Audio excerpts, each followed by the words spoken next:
prediction, Jake. Don't give me any of this. Oh, I'm going to wait. No, but that just ruins it. It ruins it for the viewers. They want to know what you want to know, Jay.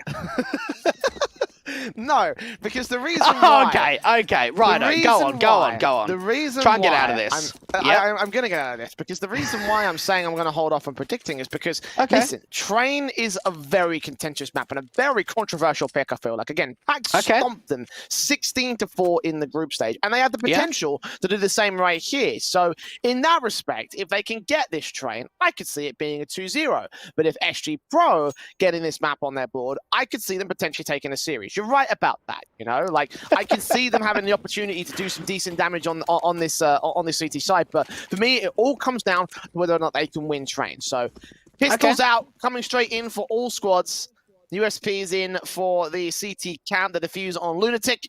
We've got a E250 upgrade for Senator, given the raid boss here alongside D-Ray, also taking raid boss setup. For SG.pro, you've just got to think for them, trying to get off to a good start over on the T side, putting some early pressure on, and you're absolutely right. Just try and see if they can get into a little bit of a different mindset in comparison to what happened last time on Train. Already shut down towards the Olive position, out towards Ivy. They just pushed through the smoke for SG.pro, and now the kills are coming back in favor of the T side, but not before there's responses coming through. Fame can't quite connect onto the kill of Goofy, and Mani swings out to the open. Bomb control out of the open for Ivy, and IU fires the last one left. Now 1-on-3 for him. He does take down the first, so PACT currently having their position set towards the defensive line. Will let RU fire cross out towards the B side, but they do see that information. So seeing that shot, hearing those footsteps, knowing he's in connector right now. Away? And does rotate to A. This actually could bait them in. They're going to go completely around him. Whoa, what a read this is from RU5. I mean, it's a risky one for sure, but he's got a chance now, Jay, to get this bomb down and just have a... Don't tell me he's going to go brown halls. Don't tell me he's going to start to backstab them. He's going to do it. What is going on? The A-bomb site's open, mate! When do PACT think better of this? When do they they go rotate back back to position? Yeah, okay, they're going to go back towards the B site. Maniz is going to hold one position. Sobol's going to hold another.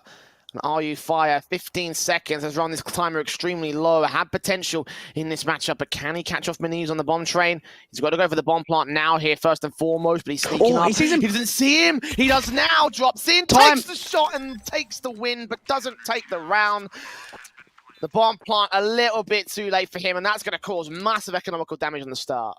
Yeah, look, it looked like he brained on him and then didn't brain on him. That could have been a really good chance for IU Fire to even just get the bomb plant in, Jay, towards that A bomb site and just give them that extra bit of money. Now he's surviving from the pistol, which is not something you see all too often. Like, great shot, obviously, onto Maniz towards the mid-bomb position, but just wasting way too much time, being too silent about it. And for PACT, they're kind of thinking, what just happened in that pistol round? Well, I mean, they'll be happy with this next follow-up because there's going to be full eco from the SG.pro side.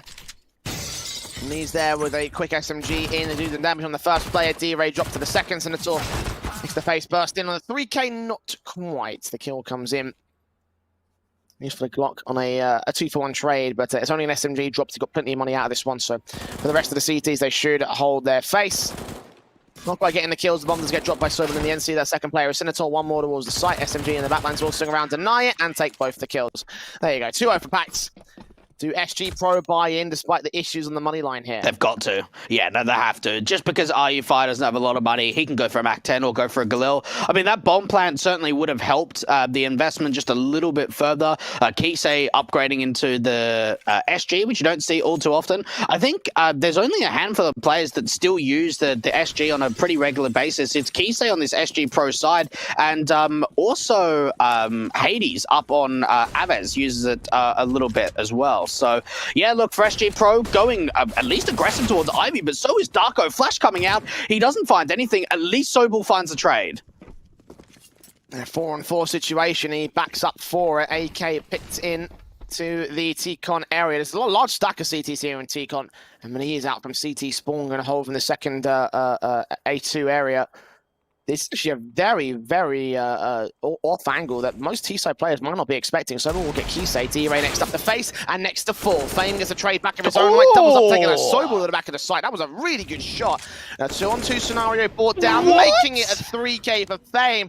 PACT now just feeding themselves to the T-side AK. Oh, Fame is showing us what he is bringing to the table, Jay. What an unreal 3K. That second and third shot was so damn sharp, but look how split they are on this T side. Goofy coming in for the backlines of Ivy, and there's a chance for him to backstab onto this bomb. Fame might even tell him to come back towards A because it's completely clear. This is actually looking really awkward for the T's. Oh, they catch him in the end. Wow. Fame times it right, just gets the round together. Makes it a 4K to close out against this awkward bonus round that PACT had. So it's not too much of a loss, I feel like. I think, honestly, the fact that they got 3 casualties is pretty significant for the CT camp because, it could have been more. It definitely could have been a round that they could have won overall. Yeah. But even so, given the grand scale of things, like it's actually not that bad to limit the buy status here of SG.pro. Yeah, you have a look at what buys coming forward for PACT, considering that was a bonus round in the last. You've got an AWP up for Minis and M4s for the rest of them. So, yeah, not bad coming out for the PACT side. Nades in towards T-Con, do some early damage onto Kisei. Not a massive amount for him on the Creek. Waiting for someone to aggress out towards the E-box line, and Darko peeks straight into it. What is Goofy doing? Why are they just wide swinging this? Second round in a row, they've done that as well towards T-side players. Last time it was Fame. This time it's Kisei in the T-Con area. Not even a flashbang to get him blind. Nothing. That's going to be a 4-on-3 for SG.pro to maintain control here on the T-side half. Had that bomb out towards T-Con still, yet to commit towards the A play as of right now. The silence coming in from SG.pro does get packed into their own heads. They are going to rotate towards the B site by seeing no information whatsoever. Smokes start coming in towards the A play though, and they've got no one on the side to defend it. I'll tell you what, this might even be a save attempt coming out for the CTs now that the gamble stacked up for B. I mean, look, Sobel's coming over, but the AWP is locked off from vision. The smoke back towards the back green position means that Maniz just can't really see anything. Molly out towards Connector, and even for Fame, he's looking to take an aggressive duel. He's got that info that there's at least one towards Con.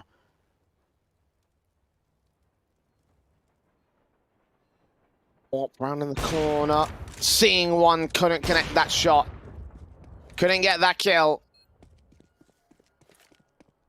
And backing up all the way out of position here into the B bomb site for the CT camp. You're right about that safe call. It looks like it will come through from PACT and not a lot of cash. Force buy maybe on the table for this next round. So for them to get any rifles out of this one is just going to be all the positivity. But they're going to let RU5 sneak down towards ramp. So a casualty could be sustained by the AWP. He's been heard. He's been seen. Nice. And RU5 just going to slowly face in, get that kill. There it is. AWP gained. No idea he was even there. Yeah, look, good stuff from RU5. And I like the patience too, because if there was a chance that like he kills him and then there's just a swing that comes out from another CT player, they drop the AWP. So nice discipline there coming out. I think that was just really sloppy coming out from PACT. They were just feeding themselves. They got too hungry and maybe a little bit too reckless. They just wide swing onto the Krieg, and that's just an easy couple of kills on an entry coming out for Kisei. And now he's got an AWP, Jay. A big green sniper out to play for the T side. No investment from PACT. They're just going to eco around these weapons and build up their loss bonus for another rifle coming into round 6. But SG.pro, as a result, could be on to take a major advantage here on the T side. Aggression is coming through. Goofy, edge of the E box. Spinner read by D-Ray right there. Minimal damage being done. The M4 dealt with by the Khalil. And he's trying to pick it up, but RU5 doubles up, makes it a triple. Not quite against Lunatic, actually, but 1v5 for him. And he's only found that one kill. Swinging out to a double face in from T-Con, he's got no chance. Yeah, try and hold on to the M4 is probably the best bet, but look, they didn't really force around the 2 saved in weapons, so not too much is lost here from the PACT side. If they can hold on to this M4, that would be great. Senator actually goes down, so SG.pro do lose a little bit further when it comes to the weapons on the T side and their own economy status. Maybe D-Ray wants to go in for a little bit of a swing. I mean, as soon as Lunatic picks up this SG, they'll go, right, we know exactly where he is. A chance for the swing. He's very, very low. The hunt's definitely on at this point.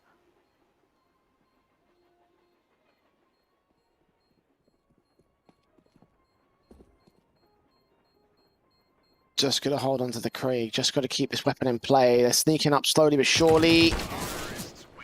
Takes that fight in against Fame, and Fame wins it out. Had back up to the right-hand side there, so He would have been traded even if he had gone down. These all weapons to drop here for PACT. No Krieg to save. And they're hesitating on the buy here. They've got enough money. It's got to be half buy, surely. No, they're going for it completely. It seemed like it really took them a little while to get going there. To be fair, they could have just gone for a half buy, Jay. I mean, they are very limited in what they can bring to the table. No AWP out for Maniz, a single kit, and very light utility. Darko's actually going for a super aggressive play. I think RU5 was spotted towards Olaf. Yeah, he definitely has! What? How does RU5 still win that? They knew exactly where he was, Jay. Does get taken out by the Pop Dog player, but even so, the fire from SG.pro is working wonders for them. Tagged up, damage under the T side line. Sobel back over to the entryway connector. He's going to get dealt with by Senator next up here on site. No bomb plant to be secured just yet. It is making his way up to site. Senator's forcing further forward and gets traded to a 3-on-3. And now look at the health numbers here for the CT cam. This is what the damage done to SG.pro is going to be about here. When the hit comes out, it will be weak, and they're going to rotate to A as a result. Yeah, I don't know if I like this from SG.pro. I think they could have just committed with Senator. Fame, I don't think would have heard those rotations coming back, and he hasn't seen anything from the Heaven play. SG.pro, look how low some of the players are. D-Ray 11 points of health, Fame on 18, but Maniz goes for an aggressive play, and that may bring the bomb back to B. At the same point, though, do they want to? No, they're going out from T-Con. Fame's going to fake this. They're putting smokes on to sell the fake. You're right about that, Lunatic. He saw them coming out, though. He knows what's going on. Sees one player peeking out at the very least. Does he think that there's two? Well, he'll know that they're rotating out from Brownhalls at the very least. The bomb plant will be secured on default. Goofy can't do much about that. Doesn't see Kisei. Eventually takes that face in, but can't take him now. The wide face from the T-side member leaves it a 1-on-3 now for Lunatic. And this is going to be SG.pro getting to 4 rounds on the T-side, which is fantastic because that's how many rounds they got in the entire last map they played over on Train. Yeah. To go this far already is even better than what their T-side was over on Train as well for SG.pro. So seeing this come out from them, it's a huge result, I think. Oh, it definitely is. And it probably gives the players a bit of confidence too to say, you know what, we're doing well this time around. And for PACT, it's just all about trying to stay in the game. I mean, their economy's certainly been hit pretty hard. We've seen some buys coming in that haven't looked that fantastic. It's been 4 rounds in a row as well for the T side now. And I do want to sort of go back to mention Midnight.com, Jay, about get the most kills. Obviously, a 25 euro bonus at Midnight when you bet on the player with the most kills. We both said players from alternate attacks in the last one. I'm going for Fame in this game. What are you thinking, Jay? Yeah, I think Fame can actually do it. I mean, he's definitely we're both going Fame. Okay. SG.pro, like if there was one team that would be able to get them easy sort of 30 bombs, it would be one of these guys. D-Ray starts it off here in round 7 with a kill on Darko. A bit of a force forward from the upgrade pistols, but it is a half buy or an eco for all intents and purposes. The M4 coming in from Lunatic, dealt with by Senator. And well, now's time to be scared, I think, for PACT. SG.pro, you talk about their potential in terms of being, doing the homework on this map compared to their last matchup in the group stage. Yeah. And they definitely feel like they've done that here. Yeah, look, unfortunately, I can't really give too much for it because I didn't have a chance to watch that game. But knowing SG.pro, I've seen them a couple of times where they've been dispatched on a map and then they go in a couple of days and play it again and they just look completely different. So maybe just not doing enough homework in the first time around or being caught off and maybe just not being on point when it comes to some of these Angels, because so far they're looking really fiery. We're seeing some great double and triple kills coming out. They're winning so many of these Angels. Sobel is at least going to be able to take down 1, but that's all that they're going to find on this half-buy attempt. So a 5-2 start up on the T side for SG.pro. Things are looking pretty good, and for PACT, I'm really glad they're going for a double AWP setup because when I've seen it come out from them, they can look pretty dominant. It's going to be Maniz being that main AWP and Lunatic picking up the second.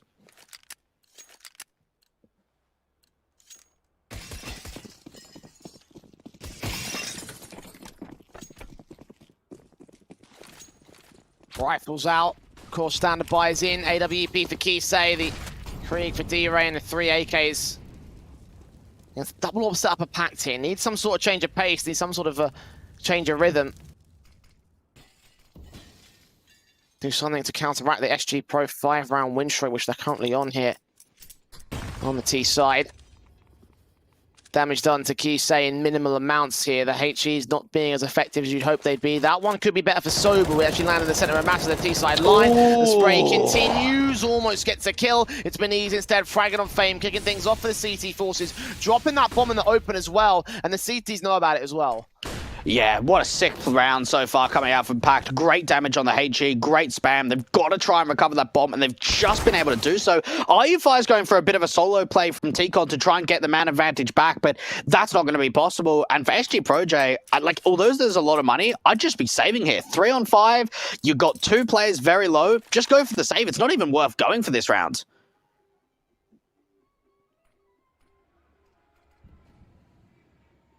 Yeah, just best to hold on to their weapons. I mean, even despite the 5 on 3, like the fact that their HP is so low just makes it not worth it.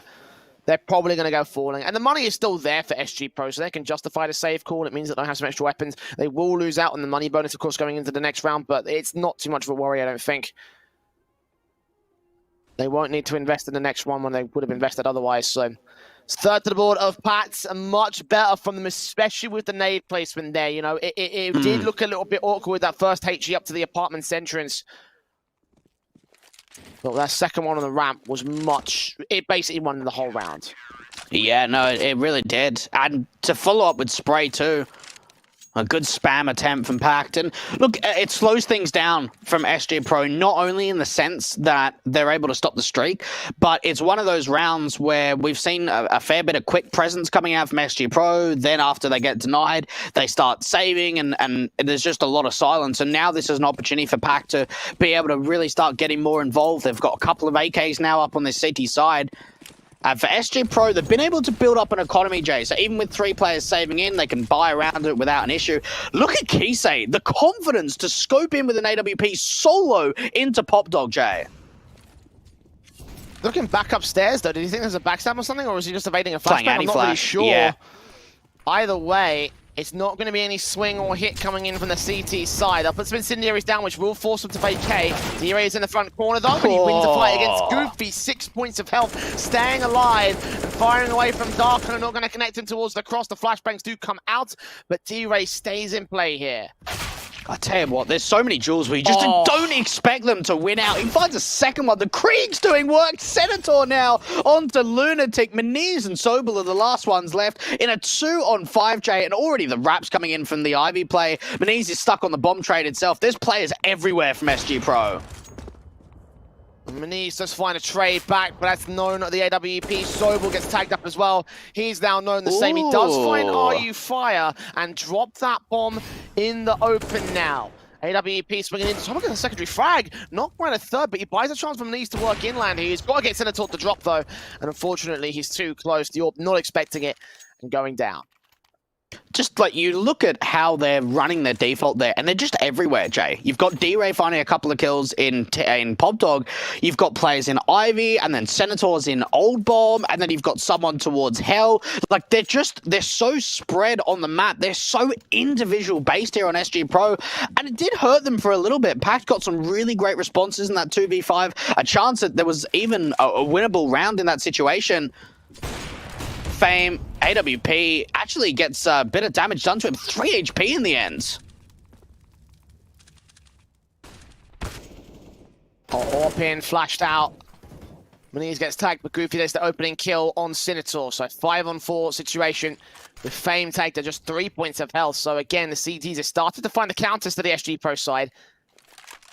And 2 orbs still in play here for SG.pro. I mean, I would have seen it on the defensive line when they were in post plant, but right now for the attack, that may be their detriment here. Well, Sobel is actually playing really passive at B, so this could be an opening opportunity for the AWPs to really be able to strike. No lurk play from the T side, nothing out from T-Con or Ivy, all commitment towards B, and the AWP from Kisei. Oh, I thought that he was going to hold on to that for a little bit longer. Meniz going through the molly, taking a fair bit of damage, but at least they force it into a bomb plant, Jay.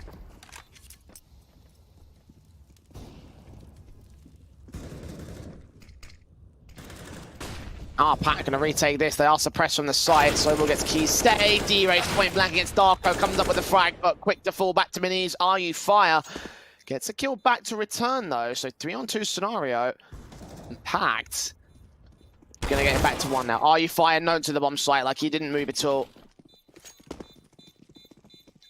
And that will be a fourth for PACT. Someone on the bomb. Okay, gotta get that kit in play for Lunatic. It took a while to get there. I thought for a second they were actually gonna throw it, but no.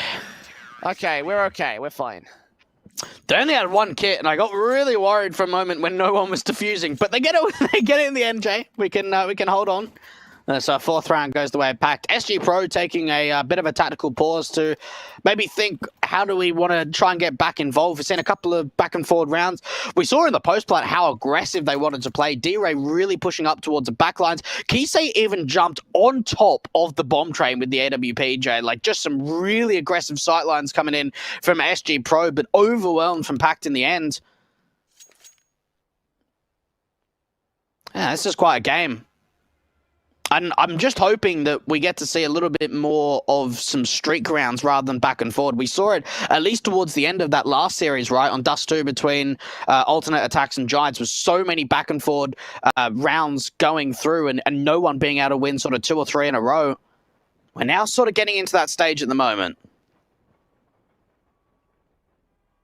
2 tactical pauses called by SG.pro in the last 2 rounds, and I would have thought it would have been PACT given the fact they're on the back foot here on the CT side.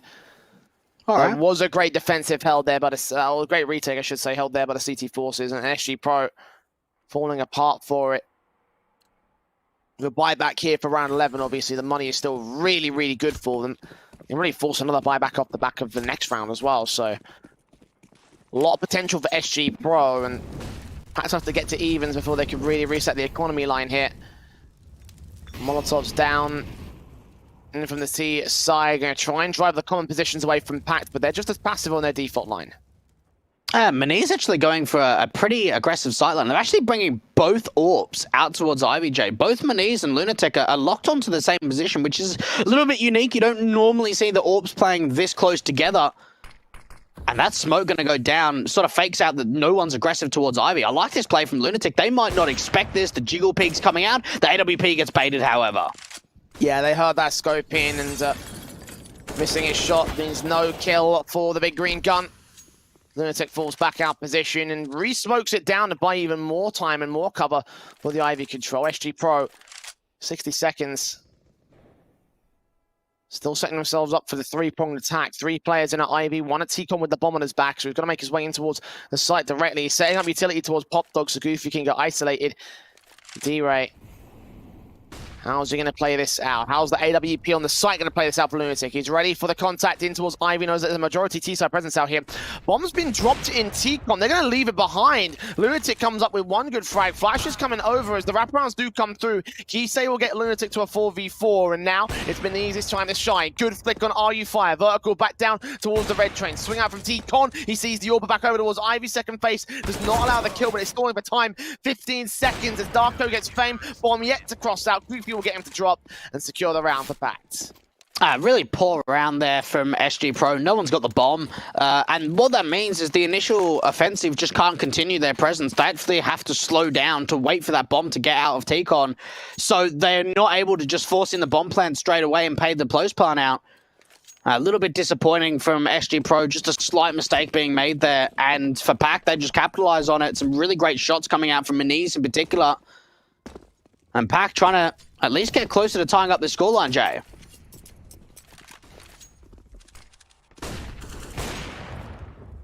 Lunatic once again going to open up the kill counts here on D-Ray, and the economy has been limited for SG.pro in this round. Again, I talked about how built they were to buy for a second round. The third one's going to be a bit more difficult though. Darko. Face out against the CT forces, it's Senator. Shot missed out from Manise. Gets a second opportunity, a tight angle, and they don't even do any damage to him. Darko eventually finds that kill. It's a 5-on-3 now for the CT side. Darko pushing forward. No flashbang, no nothing. Just a dry peek from the CT side. The AWP missing shots too from Manise. And now for Lunatic, he's getting smoked off angle. Does he want to try and push forward of this smoke? He hears 2 players in front of him, and they just bypass him, Jay. Manise finally gets involved in the action. Kisei finds a trade, but this is the chance now for Lunatic to strike. Lunatic's baiting his teammates though. They've all gone down as a 2 versus 2, but does catch that bomb at a sandwich position. Both players coming out from Ivy and Fame. Only knows about the one player. Spray through, gets him for dead, turns around 180. That's the chance for Sobel to swing. And they did lose a lot on that defensive pact. They do come out with the round, and SG.pro will probably be down to a half buy in the next one, but even so, that is a lot of lost investment for the CT side. Yeah, look, I tell you what, again, like for SG.pro, I don't think they capitalized enough on some of those advantages, not being able to deal with that AWP from Minis, even having a pretty tough time. And then out from Ivy, just a really great reposition coming out from Lunatic. Yeah, he might bait his teammates and he lets his teammates go down, but he sets himself up to win out the round in the end. 6-6, and for SG.pro, in all honesty, Jay, I think 6 rounds is enough for them on their T side to still be able to come out on train with a victory. Their CT side is really strong. If they can push it further, if they can get to 7-8 rounds on T, they will give themselves a little bit of a helping hand, but I think 6 rounds already, they've set themselves up nicely.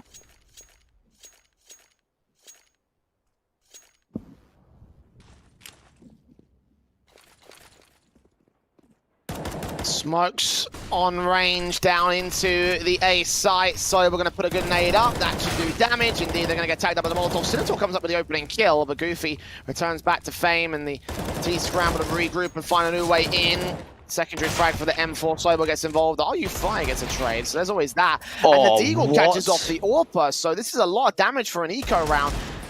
Kisei spamming through against Goofy, eventually gets taken back out, but all the attention drawn towards the ace. That means the bomb plant can come through. That's 3 casualties and bonus money. A fantastic eco for SG.pro. That's what you want. Bomb plant and kills, and there's even a chance for a little bit more. Unfortunately for Maniz being so far back, it's a difficult shot on for RU5. The AWP is able to find that pick. But look, really nicely done for SG.pro. They could have maybe continued to commit to the A bomb site, but the safer option is to bring that bomb over to B, considering you probably forced out the rotations already. So for PACT, yeah, they get a lead, yeah, they get a 7th round, but for SG.pro, you can't really ask more from them than what just happened there. Another tack.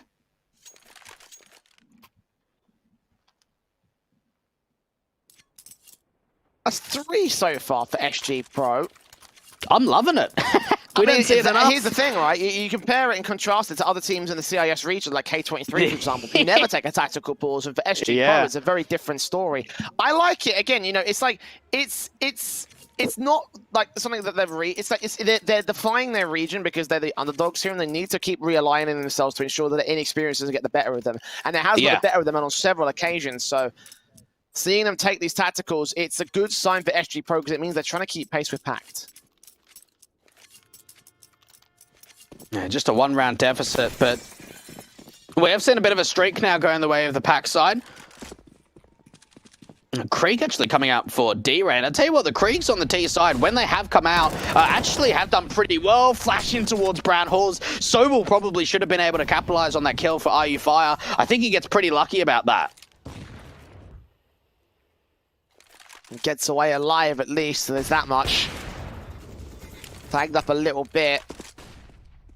No damage done to the CT forces, though. 100 HP for everybody. SG.pro have struggled in these early rounds to force the issue on the PACT side. A lot of the opening kills have gone the way of the CTs. Utility. Flashes at the ready. Darker going to get Lunatic into position, it seems. He's actually going to get flashed off of his own right. He tries to turn away from it, but reface to the AWP. Goes into Kisei. That's the first frag round for the T side this time. AK around the corner of Fame. Gets a double up.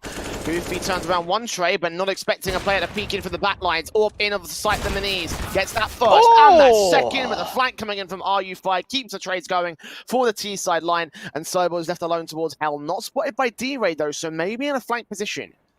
I tell you what, does D-Ray check this? I mean, you don't often expect players to be here. He does. Really good job there from SG.pro. Fame did very well to open up Ivy and get a couple of kills. We saw a really, really great hold from Maniz on the side with that AWP. But it felt like, Jay, all of his teammates kind of let him down here. I mean, look at this secondary kill. Great stuff from him. But where's the support?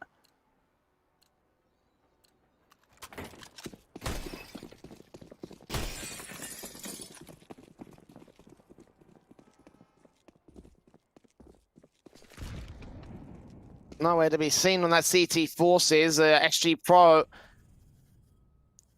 up against the Force Spy for round 15. The Deagle's in on 3 players, and M4 for Darko putting the majority of his attention here towards Ivy. Turn away from the flashbang, and the Orc just run, boost in to shut him down. That's Kisei with a frag on Darko, opening things up by dropping the main weapon of the CT forces. As Lunatic falls next, it's a 5-on-3. And they've already got such an advantage. Now, the only advantage that the cities have, if they've been able to get Sobel aggressive in Brown Halls to maybe backstab, or at least tell them that it's going to be an A play, but they're just running out of men. Smoke's on, Goofy's going to burn and fall down in the end. Sobel with a kill on RU Fire, at least catches one thing. And AK picked up his minis, recovers the M4 and gets Fame to fall next, but through the smoke. D-Ray's going to get him, the Tracers giving up his angle and giving up his life. 8-7 looks to be on the board here for SG.pro, unless Sobel goes massive, and he's got no utility and no kit for this retake. I tell you what, for SG.pro, Jay, I mean, it's just got to be such a great feeling that Train is so much of a better performance than them, because they, against PACT, you know, we've mentioned that they got absolutely decimated on it. They started on T side and only got 3 rounds. They've now been able to bring it to A, actually getting a lead going into that second half. And look, for PACT, I mean, this hasn't been easy. It's been a tough series for them. Certainly seeing some low numbers up for Darko, which isn't often seen from him. He's normally a very consistent player for this PACT side. So maybe going over to the T side, Jay, he can try and find a little bit more consistency within the team.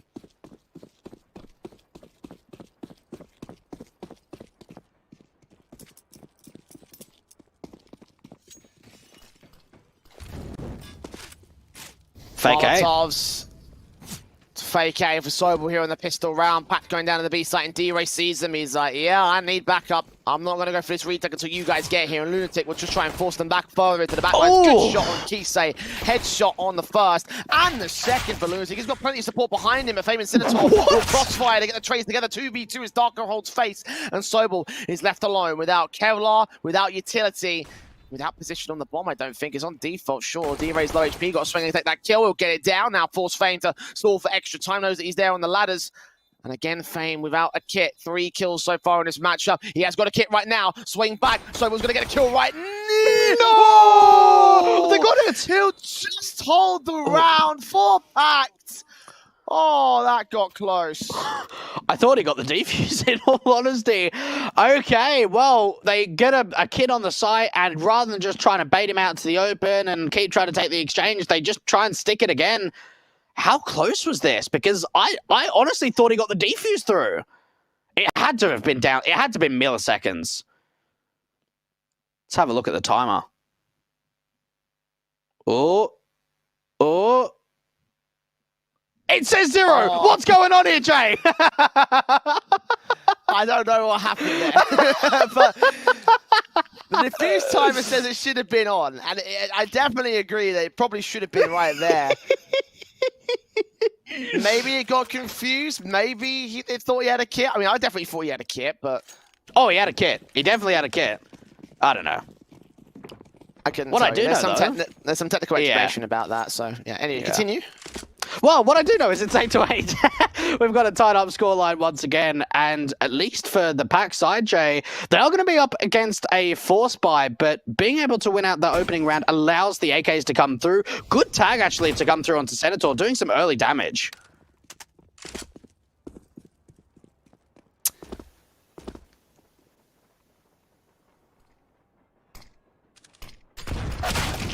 Nades on, swing from Goofy. Also gets shots onto Senator's head, taking him out 5-on-4. Rifle that it looks like the back 10 was to try and recover back here towards the Ivy control, or at least that's what it looked like. Yeah, scout on RU Fire. As PACT gain the control. No response from SG.pro here. Even in Pop Dog, they haven't quite seen anything. They saw a little bit of early T-Cod presence. More damage actually coming through from that MP9. Swing out from RU Fire onto Sobel. There are so many players at this A bomb site. This is a complete gamble rotation, Jay. On 3, Lunatic moves up, sees 2 players. Just tries to transfer the spray over towards the player on the back lines, but now leaving it all on Fame in a 1-on-2. Seen here the back 10. And they do hold themselves a good round here for PACT. It's 9-8 to the T side board. Eco coming in from SG.pro. I tell you what, they got close to converting that round. I mean, the last 2 players on the T side were pretty low, and for Fame, we just did not expect the swing out to come from Pop. So a lead going the way of the PACT side, and they're force buying. IU Fire's brought down low. Fame has too. What is this? Like, this is honestly a situation where I just have no idea what's going on here. Like, yeah, this has been miscommunicated. I can tell. Like, they've got players who half bought in Senator and Kisei, and then they've got players that force bought in Fame and IU Fire. So watch them win it too. If they had force bought as a team, then I would have been like, oh, that's just SG.pro. That's just how they play. But yeah, this one definitely feels it's been, you know, there's been some chaos in comms and someone's messed up. And now they've got to go in with this one with a technical force by IU Fire close range. Manise are going to take both players out nice and easy with a Deagle in play. Yeah, just really unfortunate repositioning at the worst time possible. This is just cleanup, absolute cleanup for the T side. D-Ray's now being hunted towards his connector position, continuing the spray up for Goofy. And a 10th round now on the board for PACT. Now for SG.pro, do they force again, Jay? Because Kisei, Senator, and D-Ray have a lot of money. IU Fire and Fame don't. No, I think it's just going to be a half buy. Yeah, it's like, what's the point? Like, it's just, if you're going to do that in the last round, they've just hurt themselves. That's all it's come down to. Yeah, no, that's really the main issue with a misplay like that. You know, unless you come out good with the round, like, it just means that, you know, even though you've got money, and in theory you could force buy, the fact that you force that issue and you messed up the economy game, the balance means that you just can't really afford to do it otherwise, unless you want a lopsided investment. Yeah. And it's better just to go for the eco in this one, regain the economy control, and then move forward with a rifle round off the back of that. It will be 11-8 as a result here. Senator first of all, Kisei dropped to 38. No one on B side defensive as they stacked A, and the bomb plant can be secured. So for SG.pro, their next best play is to hold on to the Kevlar and hold on to the Scout. Yeah, might as well. I mean, you could try and look for their exit, but probably just holding on to at least a little bit might be a little bit beneficial. Sobel's trying to farm up some money, 2 kills, not quite a 3k, so still gets 1200 with that Mac 10. IU Fire and Fames looks like they're just going to be saving on to that little bit of Kevlar that they've got. I mean, there's already a scout out for Manise. How has he got into this position? He's been super aggressive to try and look for these exits. Knife Jay, if he checks it. No. I mean, it could be a decent money sink if he goes for it, but he has no idea what the T-side plays. Yeah. With Fame going down now, he's going to have even less information, even less size on positions. Maybe a swing towards Pop. Could get Goofy, he's low HP. But nah, nothing caught by IU Fire. Holds that Kevlar in so he can bolster the buy. Oh my god, that's 3 orbs down on the CT side. Alright. How's this gonna go? I mean, I want to wait and find out. Just triple orbs, okay. I mean, we did see it right against Copenhagen Flames yesterday on Vertigo. We saw triple orbs coming out in 1 or 2 rounds, which was wild to see. Now coming out on Train, it makes a little bit more sense. But Darko is going fast out, and already they know that where one of the orbs. Oh, Kisei through the smoke, and already it's a 5v3. Senator getting the opening pick, fantastically played out of T-Con, out of Ivy. 2 good frags found against the T-side forces at SG.pro. Well, I question the triple orb buy. It's going to work wonders so far. So we're starting to sneak in towards the B side, though. He's back here towards Marshmallow. Got 2 CTs to deal with here, one of which is here towards the white train, topped up. Slowly sneaking in, looking down in the midst of the smoke. Probably going to catch Sobel off. That's a secondary frag. 2 standing for the T side. Lunatic finds that 1 trade back on towards IU Fire. The shots against D-Ray not going to catch him off. Backup has arrived here in the CT forces. Lunatic does end up falling. Goofy gets a trade back, but only 1 trade. Fall into the hands of Kisei. That's now a 9th for SG.pro. I'm even a little bit disappointed that they didn't aggress towards T-Con and pick up Manise's orb too. But yeah, look, triple orbs actually work out pretty nicely. A great defensive being held towards that A-bomb side to start off to get the opening couple of man advantages. And then coming over towards the B side, rotations just came in so damn quickly. And for SG.pro, Jay, maybe this is just what they needed to get going on the CT side was the triple orb basis. Well, they got it to play with here.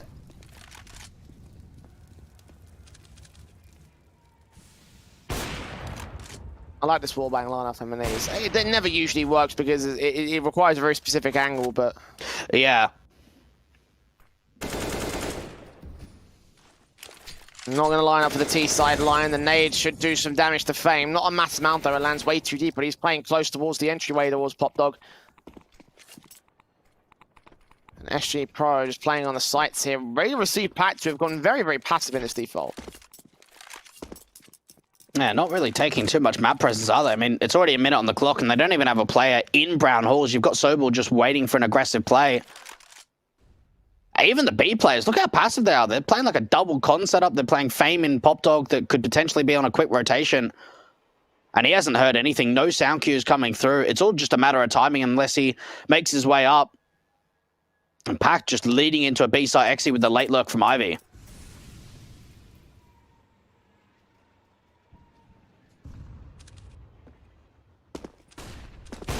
Utility coming in, flash over, catches D-Ray. RU Fire takes damage, and the AWP here for Maniz, hoping to drive them away. 2 Molotovs back down to that backline position, should force them even further away as they burn very quickly. Look at Goofy.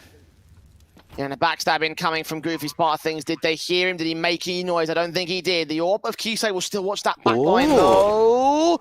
Timing well with the AK, gets that frag, sees the secondary AWP. D-Ray chimes in on him and gets Maniz to fall on Senator. So 3-on-3 as the retake is in full effect now for SG.pro. 1 on site, 1 at heaven, 1 close range towards the connector train as they sneak further forward. Darko's got to take a frag. RU Fire drops him. 1 of the 3 orbs still left in play, but the CT side is a 3 orb, a retake, and it's working as they somehow get this together for SG.pro. How do you take 3 orbs on a retake and make it work? I don't know. You don't. I honestly thought that Goofy was going to be able to shut down that round, and I actually really love that Kisei was even expecting the play. Yeah, he doesn't find the kill. It's a 1-for-1 trade. That is so tough. Like, triple AWPing on CT, you can see it. It is rare, but you see it sometimes every now and then. For them to actually retake with triple AWPs is one of the hardest things to do in the game, and they've actually made it work, Jay. Oh, triple nade. There we go. Straight down. Dealt with on the frags and a 5-on-4 gained here for PACT. Trying to re-establish their position that they've held so far well on the T side. SG.pro. And 1 player at Pop Dog, 1 player back over to connector. D-Ray's going to hold contest here towards the B site. Flashes do go over. They make their way up. That flick is beautiful. And it buys back to evens. A 4-on-4. The bomb plant can be secured, however. Well, I tell you what, that's a big shot coming out for D-Ray, and a good response in to find that 4 versus 4. And Fame's coming in from Brown Halls. They're able to deal with Lunatic. Maniz gets a good shot himself, but it's all down to 2 on the T side. Shots on. Not connected to anything for the moment. Spray through of Darko, gets RU Fire to fall, so back to evens we go. Flashes in to stall for some time. SG.pro running out of time, however. Darko on 17 points of health. The Deagle moving in close range. Backs our turn, and player does fall. Maniz has the Molotov. The Orpin instead gets the shots off on 1, wraps around towards the ramp area. D-Ray's on bomb right now. Maniz got to go for the blind shot right here! And he gets it just in time to secure the 12th for PACT. He goes up with the bomb, but he goes up in a blaze of glory. Oh, big rounds. Really big round there from PACT. And look for Maniz. You couldn't play that any better. Obviously, that first shot was a little bit easy because he was able to see the head of Senator over the top of it. But just, look, he's got 1 chance to hit. Otherwise, he's going to get the defuse through. And he hits. Great, great clutch there coming out for Maniz in the 1 versus 2. And for SG.pro, look what that's done to the buyer too, Jay. When you think about the investment that's come through in these last few rounds, they've now only got a single AWP, very, very light utility for the rest of the players as well.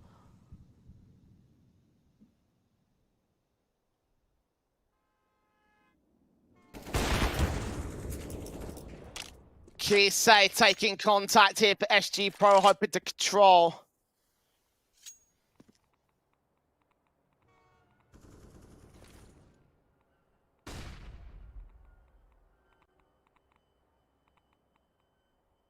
No frags found on the CT board. They're just going to get forced back on the small tag damage down to the AWP.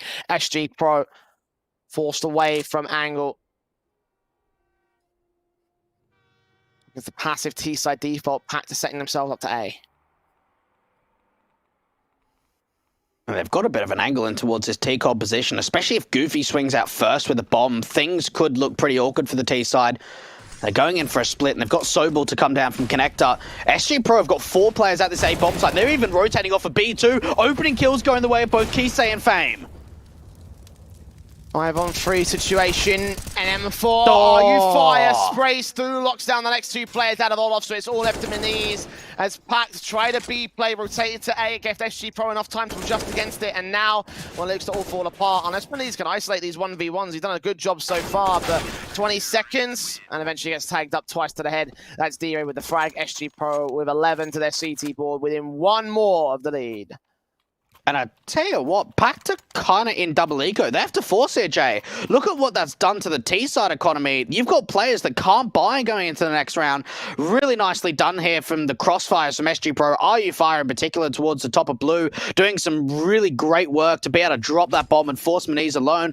And yeah, look, force buy coming in. Meniz, the AWPer, didn't buy down completely, but the rest of the players on his team did.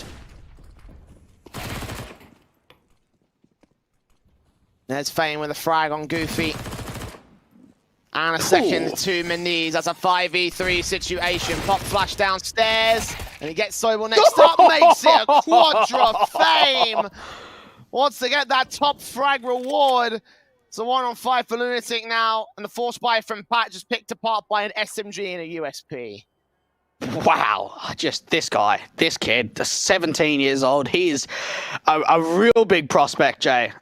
Sometimes you just see him going absolutely nuts. He's on for the ace. Unfortunately, not reading that he's in towards T-Con. Senator with the swing out. How does a P250 at that range win out into the AK? But Lunatic is able to find the fight, so he gets an AK himself, but the nade coming in, 4 HP. This round is pretty much all but over, and they're feeding him, Jade. Like, why are they feeding him?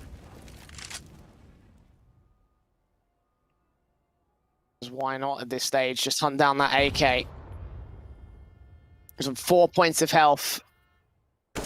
D-Ray does get the kill in the end. If he got a third frag, that would have been better for the economy state. Of course, it's still a force buy from PACT, so there's nothing they can do about the next round, which is going to have to be eco.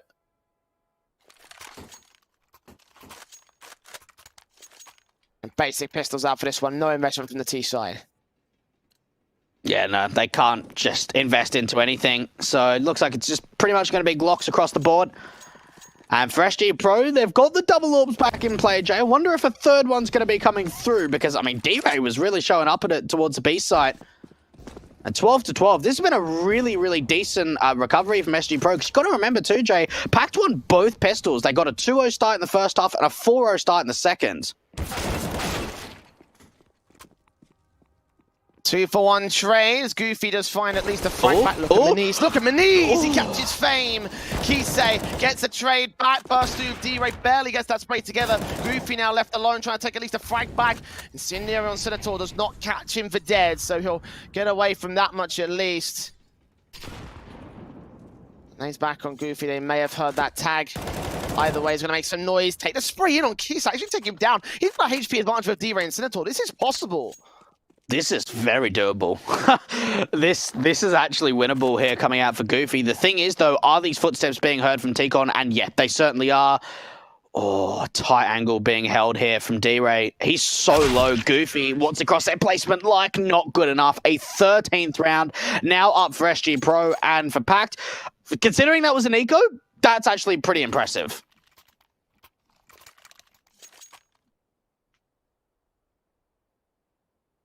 Tactical pause for PACT now, realizing they've set themselves up to once again frag back against SG.pro and potentially take a T-side win away here on this map. If they can do that, then they could set themselves up for the 2-0. Set themselves up for glory at the moment here. They are oh so slight favorites above SG.pro. I believe PACT going into this matchup were also favorites on midnight.com. Of course, €25 welcome bonus for those of you interested. Well, shout out to midnight.com for making this happen. You can also get a bonus €25 when you bet on players with the most kills. Again, we were mentioning earlier that we predicted Fame. And right now, Fame is the top fragger in the server, but alongside Meniz. So he's being held contest here. Actually, 2 more frags ahead. So Meniz is the top fragger, I should say. The numbers, Mason. What do they mean? They mean the odds, Jay. And yeah, you're right about the top fragger. But look, the lead coming out for SG.pro and for PACT. It looks like Maniz is actually going for a pretty aggressive sightline out from T-Con, looking to try and take a duel towards a player to connector. This is a bit of an off angle coming out from Fame, especially considering he doesn't have an AWP. He's got an AUG in this angle.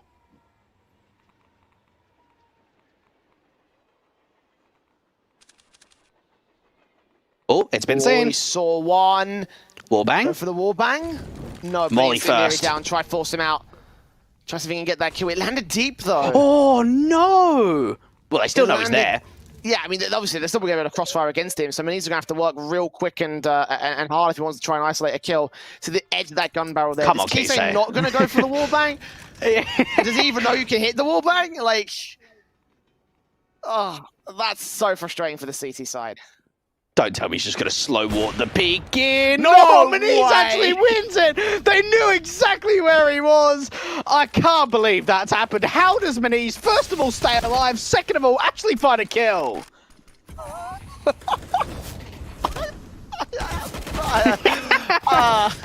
D-Ray and Fame getting 2 kills. Sobel returns back to a 3-on-3 as PACT continue to press forward. Flashbangs into the backlines. D-Ray here at Stopper swings out at Sobel. Can't quite deny him. If he gets that bomb to drop, then that would be basically the round 1 right there for the CT side. As Lunatic and Darko fall though, then it's basically guaranteed there. D-Ray will eventually find that frag. And it's 14-12 now for SG.pro. And they're really getting hungry, aren't they, Jay? Like, this is becoming quite a bit of a streak now. You got 4 in a row.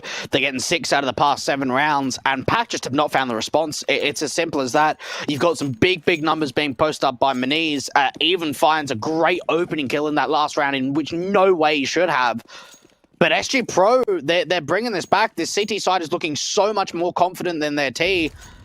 And for PACT, I mean, they're playing for OTJ. They're not forcing going into round 27. This is just going to be a light eco.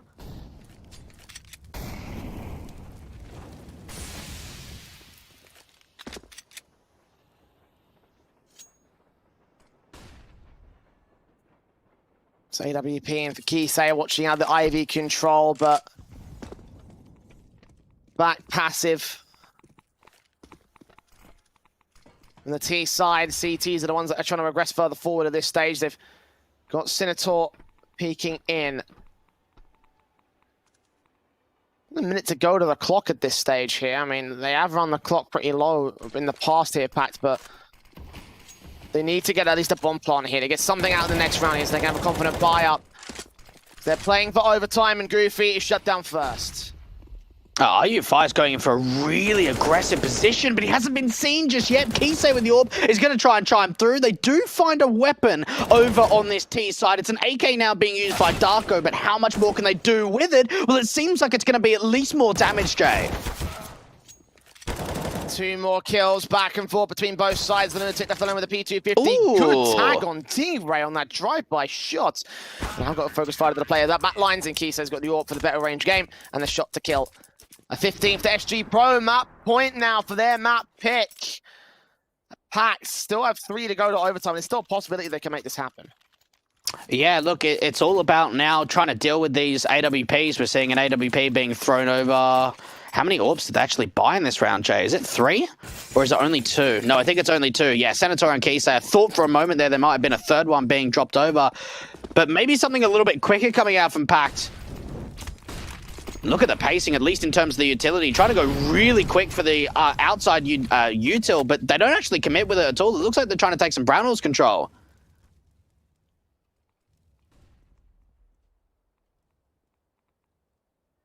Damage done to Fame in minimal amounts here. D-Ray moves up. M4 in tow, looking to try.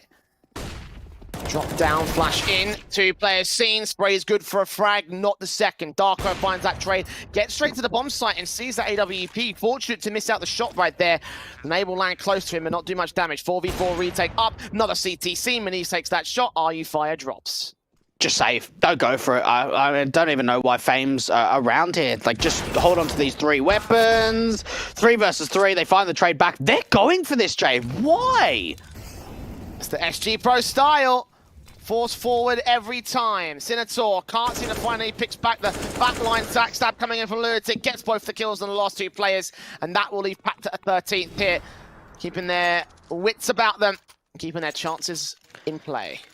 And honestly, we did say it in that last series with Giants and alternate attacks, Jay. In like when you talk about the CIS teams, they do go for a lot of retakes, even with a disadvantaged scenario. But the thing is, I just think it hurts them long term because now they would have had at least 3 weapons to go into the next round. They might not have had to have forced around it, but at least they could have done more damage and maybe converted the round. Now they're on a complete full eco. PACT are trying to bring this to OT now. Stacking from SG.pro, going to try win out on the eco. Sobel rips them apart. 1 frag found, and the lone other CT player that was up there in the apartments just wants nothing to do with that. Gets an exit frag on D-Ray, but Kiso just grab the AK and save it into the next round. It relieves investment for a little bit and keeps an extra firepower player in play for the CT side. This will be 14 for PACT, so the next round, we'll see around 30. The buy-up should come through from both teams. Kisei, I mean, everything relies on holding on to this AK, and unfortunately that's not even the case. So 14 now up for the polls, looking to try and take us to another OT today, Jay. Nice light up here from Sobel to not only just like find 1 and get traded, but he finds 3 kills to just make sure that not too many players are going down there from the PACT side. AWP up for Kisei, D-Ray yet to buy. They're going M4s. I'm a little bit surprised that we're not seeing any for Masters coming out because there is a lot of players that have hardly any utility and no kit either. Yeah, it's a very harsh buy back in for SG.pro. It's why it was important to hold on to that AK. See, once again, the firefight's being taken. The wallbangs on the AWP and from T-Con, hoping to catch a wallbang through towards Ivy, but just not connecting. None of it is connecting for them here. Putting some smokes down towards the Pop Dog position. Might siphon RU Fire away. He's actually going to push further into Pop Dog as a result of this. Or just waiting to smoke. Sobel. Drop down. Will he take a blind fire shot? No, he just clears out Pop Dog, falls back out position. They won't have that part of the map, but they will at least keep themselves intact. And you've got to think the more that PACT run this slow default, the more utility is going to be used by the city side. Fame looking in for a pretty aggressive sightline towards this T-Cob position. Now, Darko's in there, but it's whether Fame can actually adjust for the swing.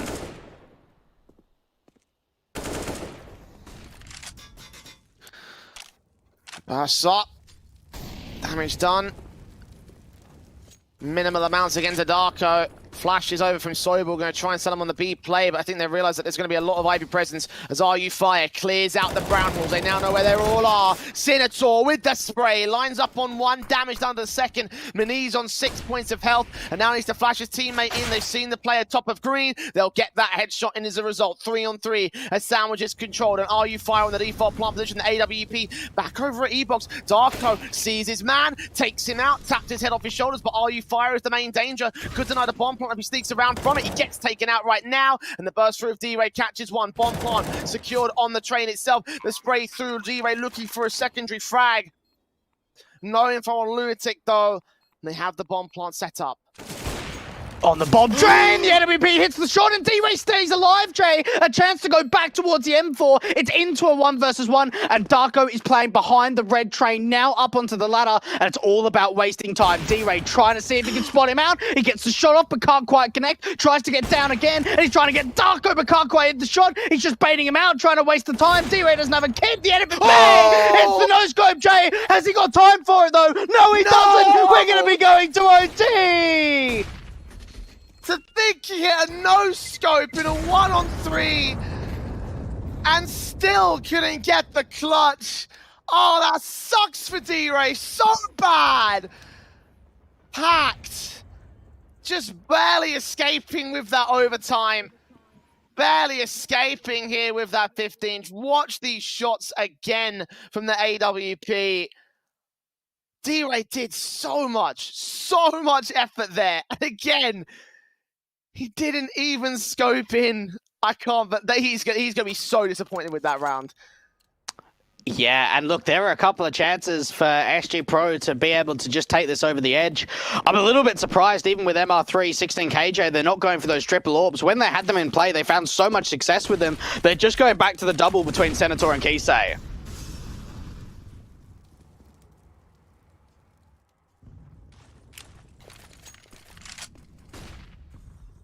Double ops in the SG.pro on this buy-up. Senator gonna get that first second. That's a fantastic play to start things off already for the CT side. But then these catches RU Fire over on the B bomb site. Needs to get D-Ray next over the summit spot. Just about seen him. Can't quite seem to line up the connection. At least he's bringing rotations over to B, and he's got eyes towards connector. This could be another chance. He's now spotted another player, knows that there's two over towards B. It's AWPs that have found every single kill so far, and look at the backstab play coming in from Fame. They get a chance. Oh, Senator's blind by the flash. He's got 4 kills. Senator's gone out with the ace. Unreal from him. Now he wants to put his bid in for top fragger. 23 kills so far in this matchup, but a huge resurgence coming in with the big green gun. Oh, the confidence for Senator. And he was everywhere on the map. It started out from Ivy, a great secondary kill. He goes back over from Old Bomb over to the B bomb site, and he just continues to deliver. PACT now taking a tactical pause, just saying, what's going on there? Not even the main AWP, the secondary AWP hybrid on the SG.pro side getting an ace in the first round of OT.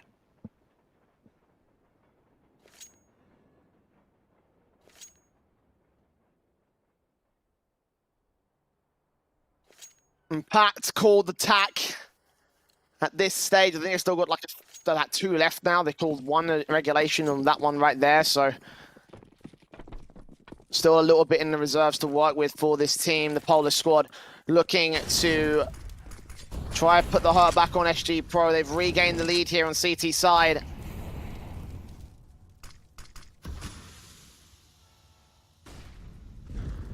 Play out towards the Ivy and T-Con areas. Darko has seen RU Fire, and RU Fire swings to take the hit. Senator, however, strikes towards Ivy once again. Good stuff coming out from Senator. And this could be the time to really deliver. I think he saw the AWP crossing out to the left-hand side. He's trying to give himself the advantage. Doesn't quite hit the wallbang, but knows there's 2 players in T-Con. But the swing out from Goofy from Ivy's been able to find the response in. Fame on the side. But now look at the play over towards B. Sobel's been able to open up the site. The bomb's going to rotate back towards it as a result here.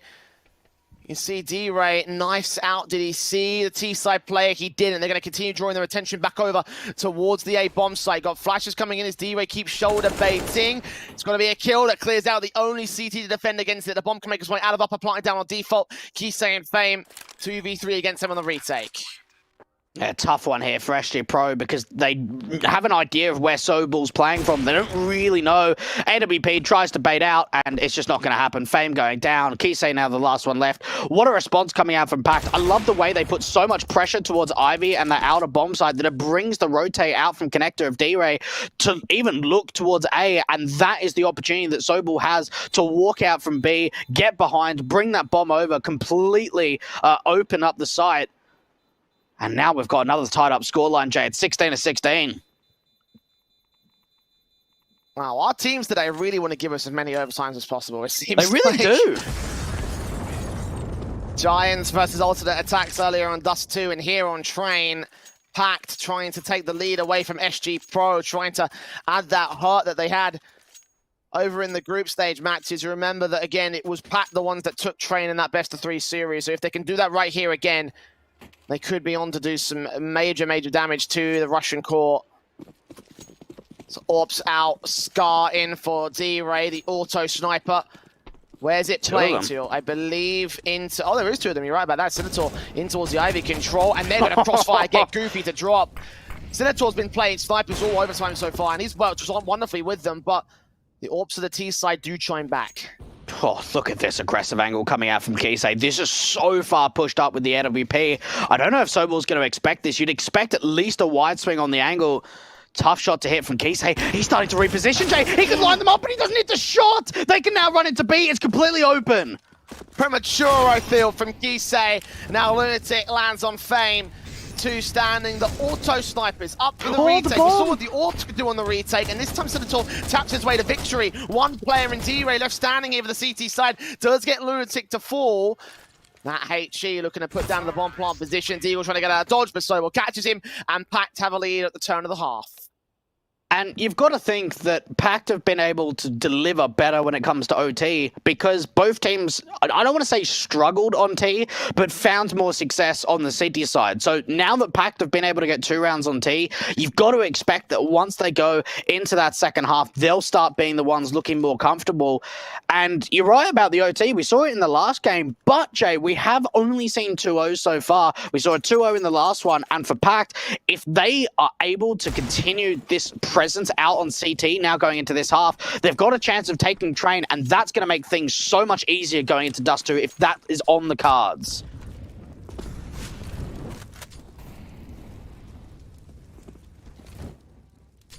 It was the CT side where PACT shone the brightest.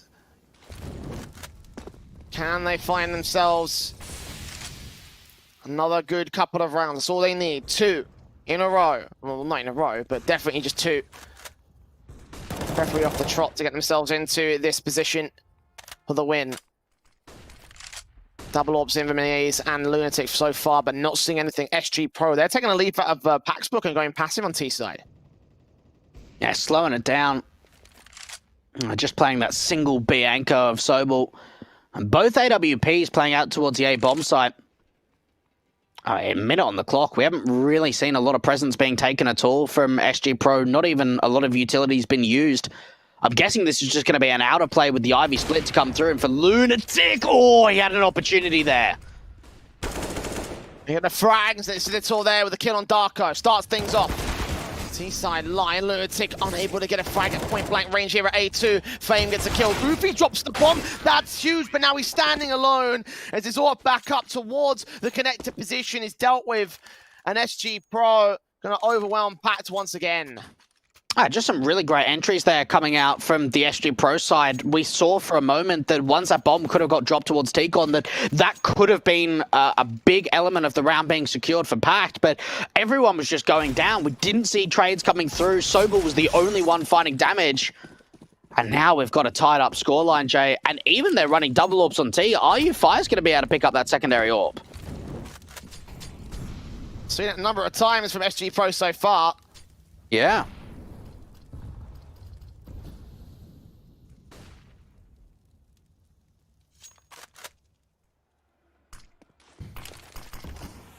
Smokes on from both sides, trying to try and get some no man's land here, generated in the Ivy presence. Fame unable to get the kill to open things up. If they can get those kills into PACT, if they can find the opener, they can smatter the whole setup here for the T side. Going back to an AK for RU5, doesn't want to hold on to the AWP any further. And I tell you what, there's a really good chance here for PACT to maybe go for a bit of an aggressive play towards Brown Halls. We've seen both in the last round and in this one, Jay, absolutely no Brown Halls control being taken from the T side. It seems like they're just going in for pretty much the exact same play. The Ivy split to the outer take. 45 seconds, and this time Lunatic's ready with the AWP off angle. Red Cross sees one. Unable to get the frag back. He does get key saved though. Darko falls. Second swing, and the AWP misses out this time. Sinitor swings in the backlines, gets Lunatic to fall. As Goofy drops, it will be Moniz and Sobel. Last 2 players left for the CT forces. And eventually, as Sobel drops, Moniz is left alone to do all the heavy lifting. We'll get 1 frag on Sinitor, but that's not on for him. He's out of time. He's out of chances. It's going to be 18 for the board of SG.pro. As PACT lose control on CT side. Yeah, and you don't expect that.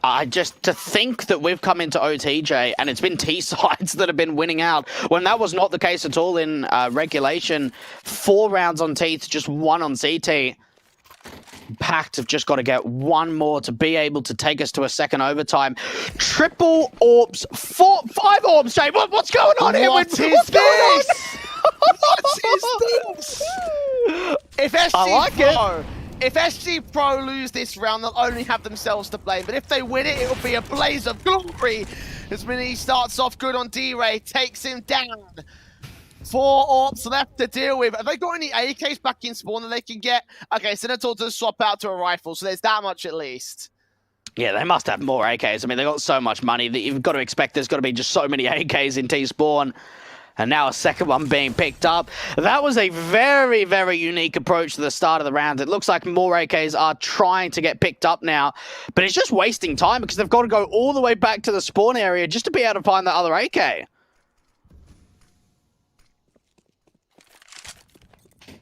A minute to the clock, and SG.pro, they have taken a bit of a hit to the early round. PACT. M4's ready to receive them. Sobel in the back line. It's Darko in the front. They're going to lean towards the B site. Flash will catch the player on site for blind for the moment. Will they catch him for the kill? He'll sneak around towards the bomb partner position. Take out Senator. That's a big frag to find. Two more here towards the marshmallow position. Fame's going to get goofy. Oh, the turnaround. Darko gets him to drop. Gets the line up, but runs out of ammo. And RU Fire's been tagged low by him anyway. In a 1-on-3 situation, the knife's out against Sobel. And PACT will be able to get themselves the 18th, take us to a double overtime. All right, Jay, it's on. What a hold from Sobel towards that B site. And Darko, 3 kills. It's just great stuff from him. And look, for SG.pro, they went for the Quadra Orps, or the Penta Orps, I should say. Didn't quite work how they would have liked it to, but yeah, this player coming out from Darko really just secured that round. And we're here again, Jay. I'm so surprised that it's the T sides that have looked stronger than the CT. That's not what you would anticipate going into OT.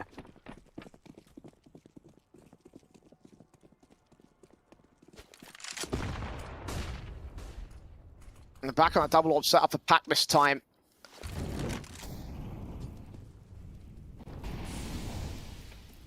Lunatic towards Ivy. Miniz over in the connector area. There's RU Fire and Senator first 2 to 4. Lunatic going to get D-Ray. And it looks like the CT's going to clean this one up. Back to the confidence for the PACT side. But Fame still flanking. Gets 3 kills. Off for the reload. Sobel's going to train him back, but Kiso's been bought a chance. 3 massive frags to the back of the sight. The shot lands to the leg, not to the kill. And Goofy closes out his second kill. But Fame, despite the odds being against him, still comes up and just buys as much breathing room as possible. Yeah, he almost brought that back. He's pulling 35 kills, tied up with Miniz. And you thought for a moment there that he could have brought that round back for his team all by himself, but just not quite the case. Big 3K. And PACT are able to answer going into their CT side. SG.pro, you're getting to a position now, I think, for both teams where it's just like, who's going to make the bigger plays? Who's going to be the one to win the 1vx clutches? Who's going to be the one to get that 2K, 3K spray down? And even for Senator, look how much damage he takes from that incendiary into T-Con.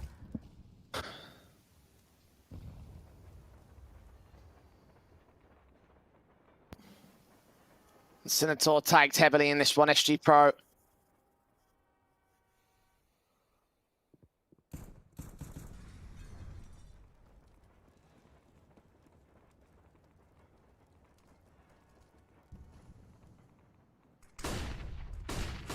Utility out for the T side. Burst up from Darko. Takes the frag to open things up. Fame caught blind of the flashbang. Still D-Ray gets the kill to back him up. Lunatic turns around with the AWP. So does Kisei in a 3-on-3.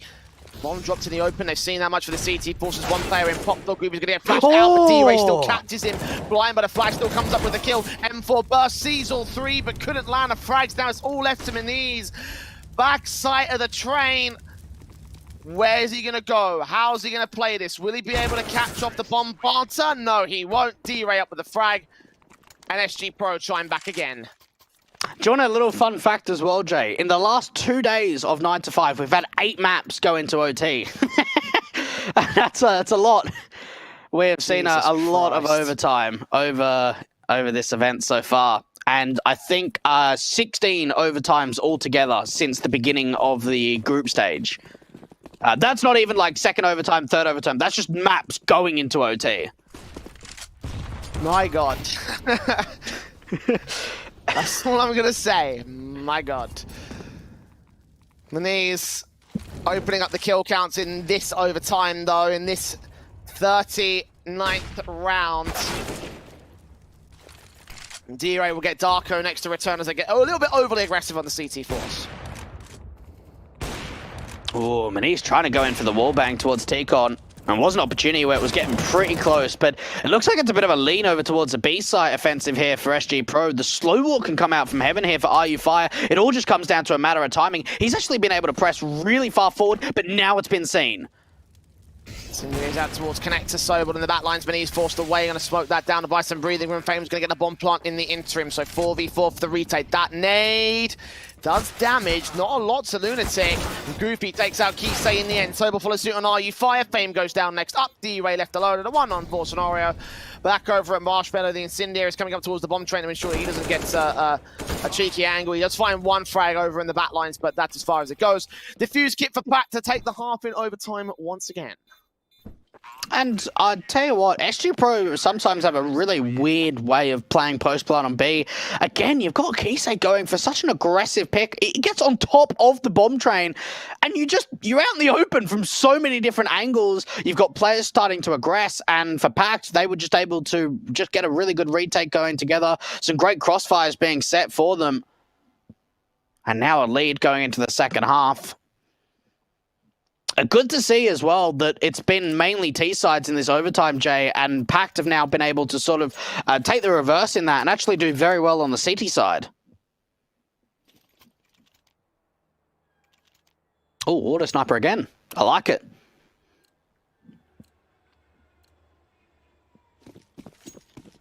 Yeah.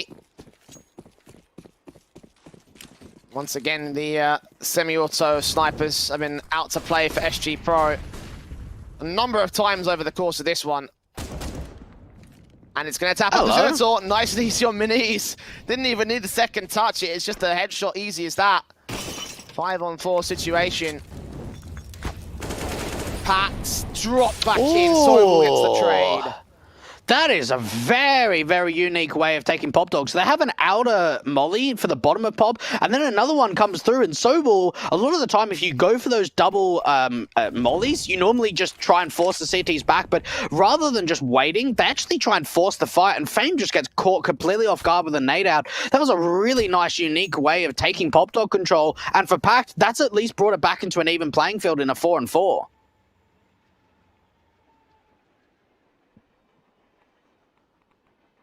Since also got that auto sniper and connected, from connector into T-Con, watching for an exit of Darko. Player up in heaven to support him if they make their way out from the Ivy position, which is also being covered off by the likes of Kisei. So, sniper crossfire locked. They're going to have to try and break this deadlock from SG.pro. PACT in a very, very difficult spot here. 30 seconds to make the bomb make its way in towards the A site, which looks to be the initial play. I mean, they don't think they've got time to rotate all the way towards CT spawn into the B site.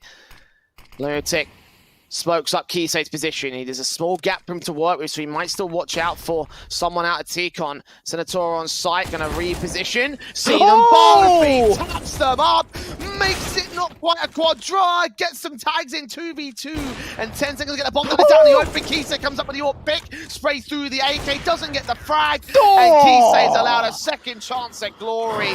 What a round from him. That is huge to go 20-all. What a round from Senator to set him up in the first place, doing, again, some really big damage with that auto sniper, and then Fame, really sick shot for the first. He stays alive for a really long time, and he's able to get, like you said, a second chance to be able to get back in with his secondary kill. All right, Jay. 20-20. A bit of a tech pause. I mean, it's gone on for so long now. Got some loss issues over on the PACT side. And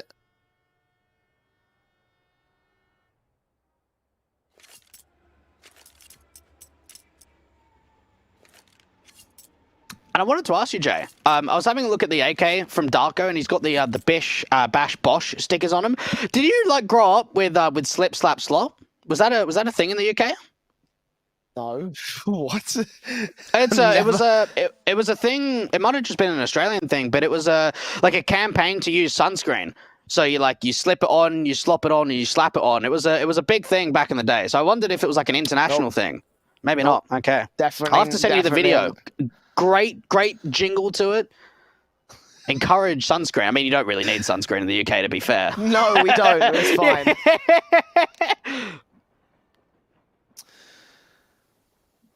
D-Ray is our highlight man of the stats. 8-1 in duels against Darko.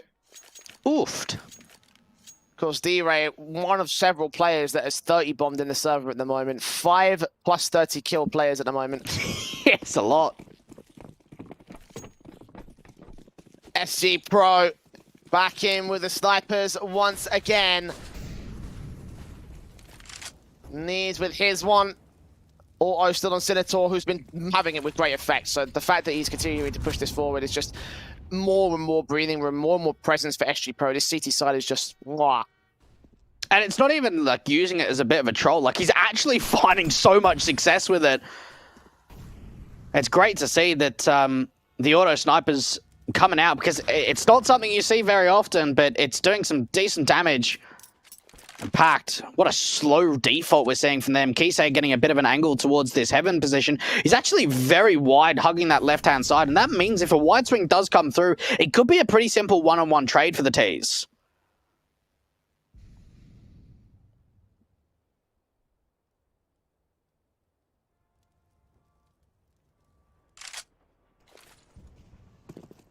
Flashes over for the ace side here. And the spray through of D-Ray comes up, drops that bomb. Second face in, Lunatic gets the kill. Incendiary from the CT side will try driving them away for the moment. No scope shots from Senator, not connected to any of the T-side forces. Will try catch them on the cross, but the smokes are up. They've already made their way onto the plant. Lunatic sees one head, takes it down. Sees a second player in RU Fire, trades it back 3-on-2 situation. Sobel and Darko. Left toward the PACT side. Sobel caught out in the open, couldn't line up his spray. And it's all Darko now. 1v3 on the Brown Halls. Got to take that swing. They know he's there. Upper takes that shot, but couldn't get to the bomb planter in time. And that's that point for SG.pro once again here on train, on their pick. Going the distance against PACT to have one final buy here to take us to a third OT. Yeah, see if they can take it a little bit further. 1 AK up for the CT side, or 2 AKs up, I should say, of RU Fire and Fame. And we saw for a moment, it looked like Darko, or, Darko, I think, could have had an opportunity to backstab from Pop Dog, but since so many trades actually came back, it drew his attention back into the Brown Halls. Nade stack up towards the mid-bomb actually doesn't do any damage. No one's playing there on the CT side.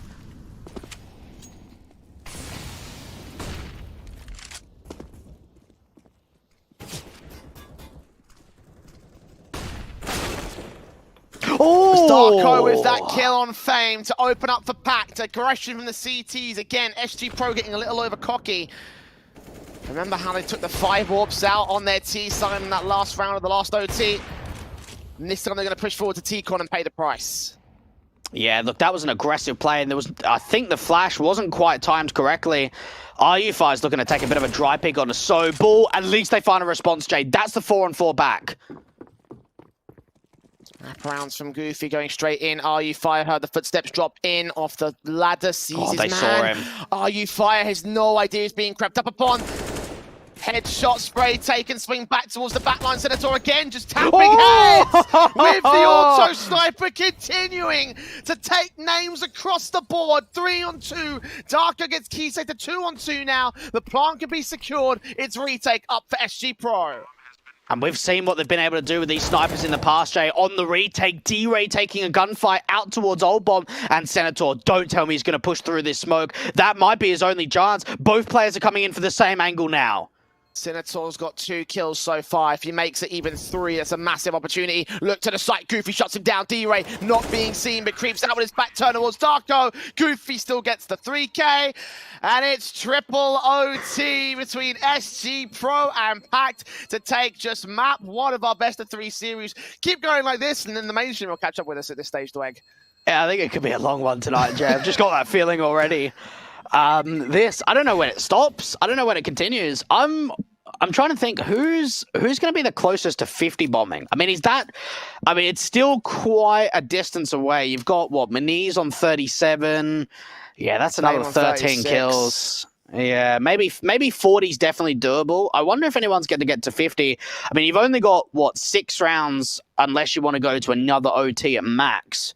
So I think 50 might be off the cards for this next overtime. If we go to another one, though, I think it could come out. But I reckon we'll see a couple of players get to 40 at least.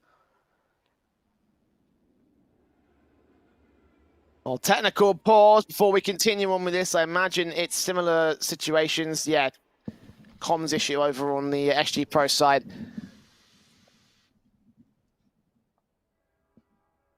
But a moment's respite nonetheless. And I mean, Jesus, how do you even weigh this up, man? Like, I wasn't expecting this map to be the close one. I mean, I guess you could sort of swing it in a certain way in the pre-game, but I honestly thought that PACT were going to replicate results like they did in the group stage, you know? Well, I certainly thought that SG.pro would make it a lot more competitive. Whether they won the map, I mean, I still had them to do so. But it is great to see that, yeah, maybe so they haven't won it yet, and we're still very deep into OT.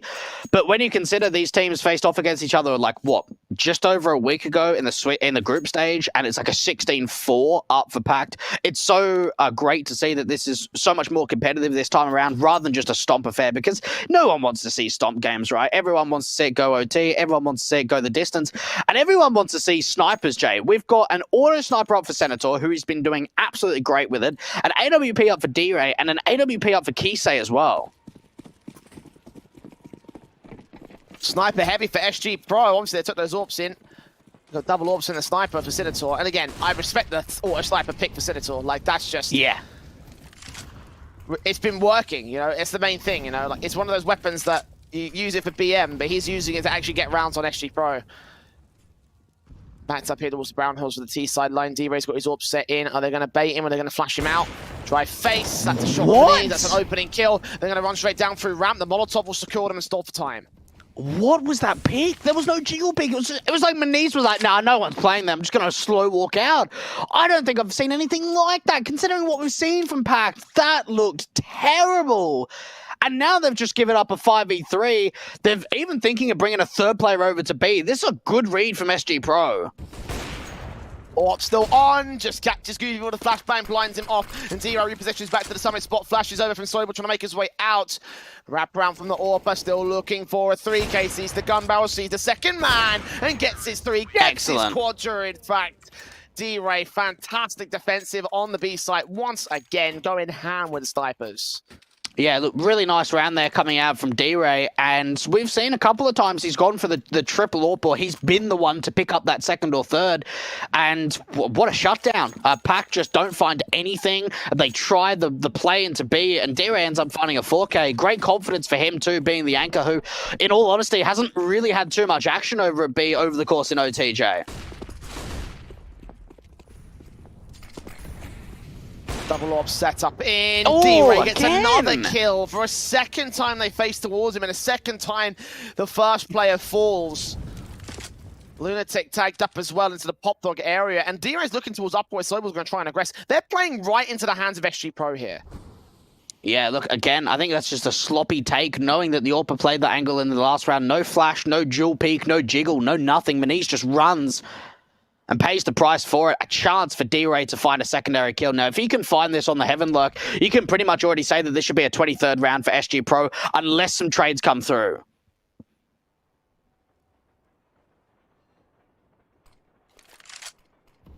Oh, timing. Goofy sees fame, can't take him down. Backs up instead. 50 seconds for the hit to come through from PACT. They are leading in towards the Brown Halls here. They only saw that one CT in towards Pop Dog, and I know that Kisei also, or D-Ray is at least on site. Both of the AWPers are here towards the B site position, though. They're watching out both of the entryways. Better be some good and well-placed flashes for the T side liners. Here they come. They catch Kisei off for the moment. Soyball takes out RU Fire. Repeat back in for Kisei. Caught off by Lunatic this time. D-Ray swinging in 3-on-3 situation. They should know he's still around here somewhere. He hasn't gone down just yet. And PACT aren't aggressing in this post-plant, Jay. They're actually playing really passive about this. Finally, D-Ray is able to open up. Darko with the swing, and now it's down to the auto sniper of Senator to get more involved. Darko in a 1 versus 2, trying to reposition on the side. The 1v2 is not going to come through. Fame connects on the AK and gets the defuse forward. A 23rd round now up for the SG.pro side. That's 2 huge rounds in a row now for the Russians. Can they make it 3? Can they make it another map point here in OT? And if they can do so, will they make it a flawless half? The CT side showing a bit of a streak of brilliance here. PACT need to respond to it somehow. They're up against the double orbs once again. No auto sniper for Senator this time. The orbs out for Maniz in this one. I'm a little bit surprised Senator's opted against it. Fast play out to upper. This is a rush coming out for PACT. Darko trained towards the sandwich position. Is he known? He may have been heard. He's going to start creeping out towards the old hell areas. Kisei with that orb is firing onto position. And Senator extends towards Ivy. If they stall him for long enough, this could be a humongous backstab for the M4. And he's creeping closer towards the dumpster area right now. Damage done to Maniz and Lunatic. And Senator starts sneaking in. Lee-Ray goes down. Fame comes up with a kill. Darko overwhelms RU. Fire. Fame caught up towards the sandwich position. 3-on-2. Senator is now needed and known to the backlines. Goopy going to start swinging in here from the lower position. Flashbang away. Checks out those corners, knows that he's out there towards the wraparound position, and still Senator wins out the fight. 2-on-2, gets another kill. Senator going massive. So many kills and so much impact with them. And Sobel left in a 1v2, Orp towards Old Hell, watching this position, ready to shut him down. And indeed they do. 3 in a row for the CT side. SG.pro on map point again. And you thought for a moment that that play was not going to work out at all. Great wraparound. They were able to stall for a really great amount of time, especially when that bomb got dropped in the Olaf position. But he was seen. He was caught after T-Con, and he still does damage, Jay. He still ends up finding a massive, massive multi-kill. And he's just been so impactful when it comes to overtime. He's been putting up some really big numbers and winning some really great rounds. That 3-0, that's the first time we've seen a 3-0 in OTJ.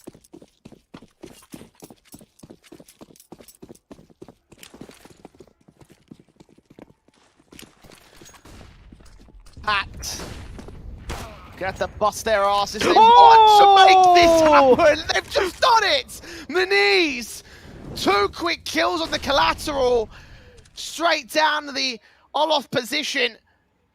And D-Ray and Fame first to fall so quickly into this round. Oh, what a start. That's what PACT need. When you're down 0-3, you need a big play to start off, and that's what happened for Maniz. He gets a 2-for-1. Fire's going out for a Heaven Lurk, and I think he saw both of those players, Jay. So good info out towards the B bomb side, knowing that 2 players are there. But for SG.pro, how do you even bring this back? You've really just got to try and go with this Ivy presence they've already got, but Lunatic's now looking to set up that crossfire. Setting for the peak, ready for his own AWP play. Not blind firing onto the next player. He did try for it. It looks to be a split B. You're right about that. They've got to get past old bomb though. Molotov's in. He sees the gun barrel. It's being pretty obvious at this stage. Jump face for Senator gets taken out. Baiting in the shots for the AWP, knows that he's back there towards CT, but the bomb's been dropped at old bomb. So Kisei's got to pick it up and try force the issue towards the A site. His teammates have gone down. It's a 1-on-5 for Kim. Trying to force one player out of position. Lunatic's not going to fall for it. Kill for him, and PACT get away with a good round. And yeah, you just saw that the barrel was being shown there to try and bait out the shot, but it just didn't happen at all. Lunatic held his nerve really nicely. And the AWPs do absolute wonder in that last round, Jay. Maniz gets an opening couple of kills. Lunatic's able to follow up with 2 himself. And for SG.pro, it's all about closing out, Jay. It's all about just getting that 1 round. But for PACT, they've got to go flawlessly. They've got to win these next 2 on CT.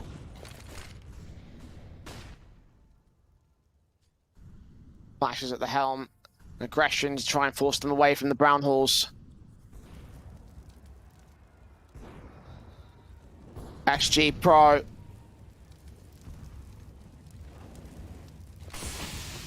Set themselves in towards the B site. Player, the flash is coming in. Sobel seen, takes 1 and 2. And a 3rd from Maniz comes up. D-Ray will drop Sobel close, but it's a 1-for-3 trade. Bomb in the open. CTs know it. And SG.pro are shut down. Okay, Jay. All right, here we go, PACT. They are really starting to fire up, and we've seen OT just being so back and forth, so difficult to call. We saw SG.pro having a really strong first half. Now it's gone right the way back of PACT. These rounds have been so convincing.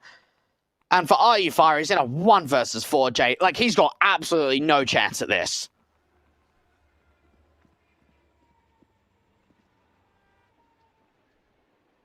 Backed up here towards the T spawn. Molotov in for him. And Darko moves up, shuts him down. A 23rd for PACT. 5 CT rounds in a row. If PACT can make it 6, they will make it into another overtime. For what would be quadra overtime with this stage, but we haven't done a quadra overtime in a while.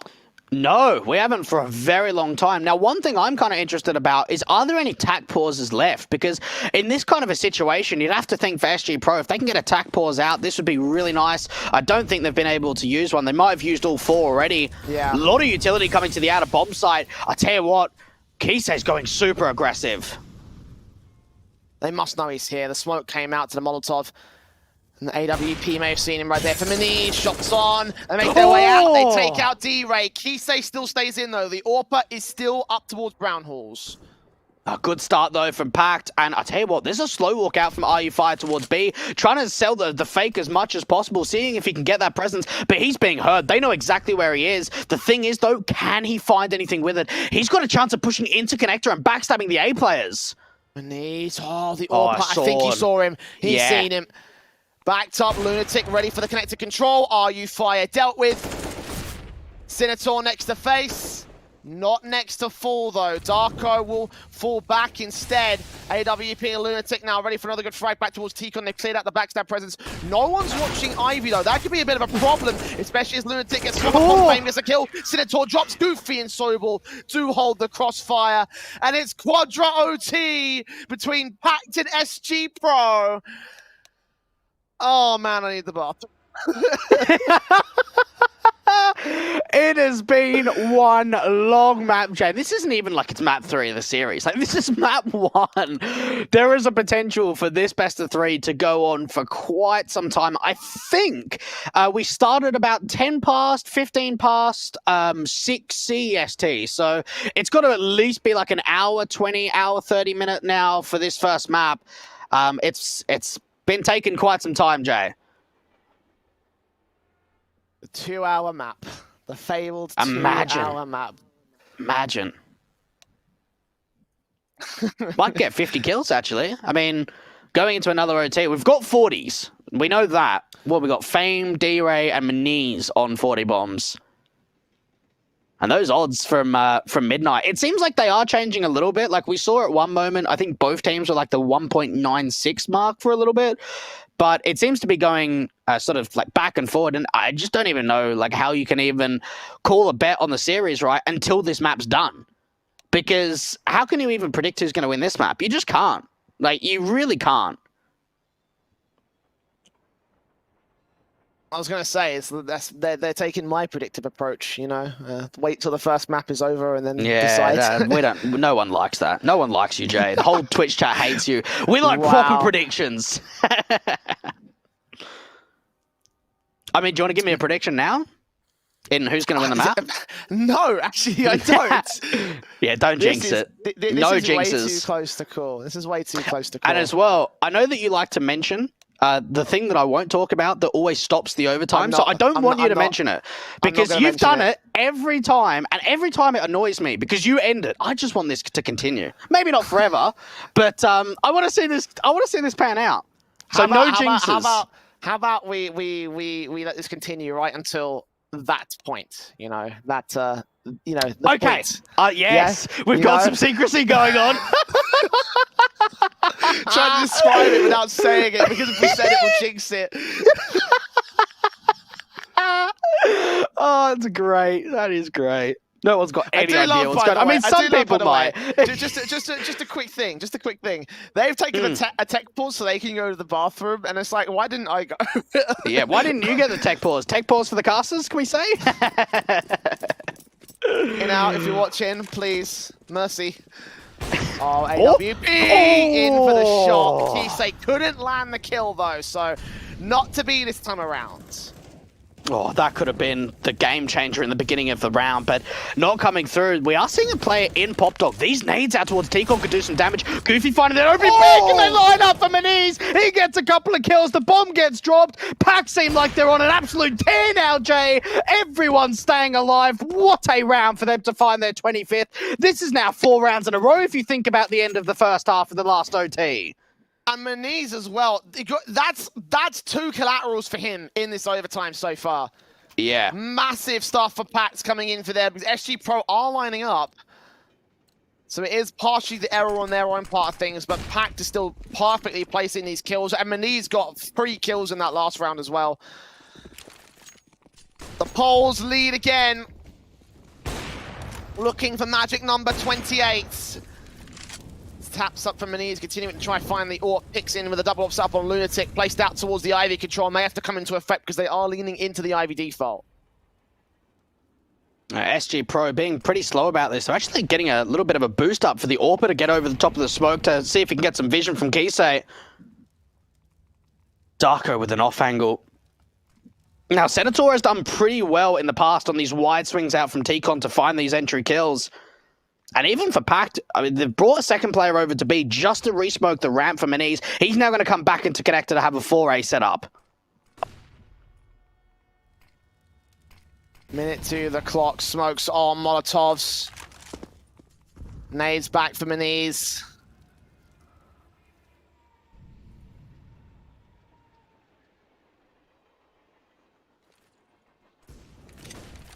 Tilly on from the Ivy control. Lunatic's going to get forced to back up. Mani's going to try and adjust against it. The AK top of blue gets the frag. Back to turn to T-Con though, so an opportunity might present itself if they want to swing out. Goofy, secondary kill. Kisei responds, but Darko chimes in against Senator, takes him out of the T-Con control. Darko with a triple overall. That AK goes ham for the CTs, and PACT looking for 26 on the CT side. I think SG.pro are losing it here, Jay. I don't know if it's the mental strength or what it is, but this is now got to be, what, 5 rounds in a row from PACT. They went down 0-3 in the last OT. They come back with 3 in a row. They go into this one, and they've now won 2 rounds in a row. It's getting to a point for SG.pro where you've just got to think, like, are they checked out at this point? For this really young team, are they getting frustrated that they haven't been able to close it out? Like, this is their map pick. There's a lot of things like that you can start to draw from, because PACT, they've now started to find some sort of congestion that we haven't seen from them before in OT.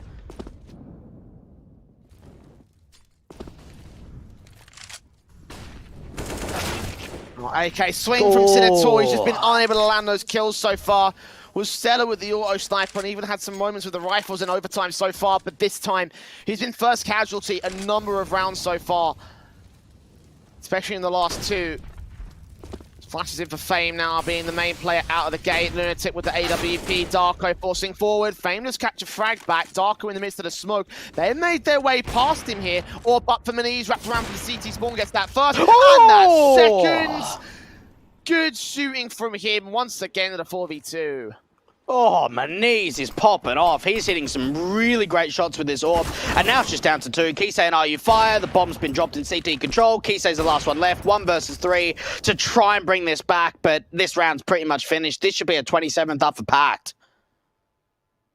Wow, we saw 6 CT rounds in a row in the last overtime. Will we see 6 again for SG.pro to bring it back to a 5th OT? That would definitely be an impressive little setup. Kisei with the AWP.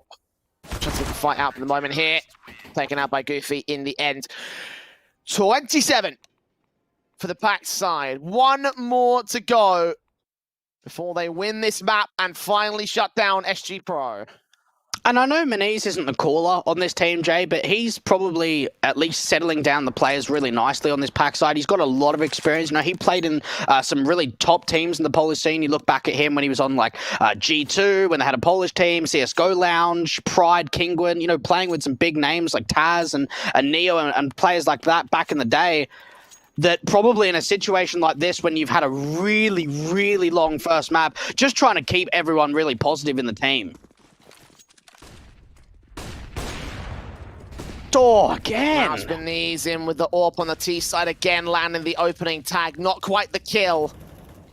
Kisei on 24 points of health, and Sobel nades to his position.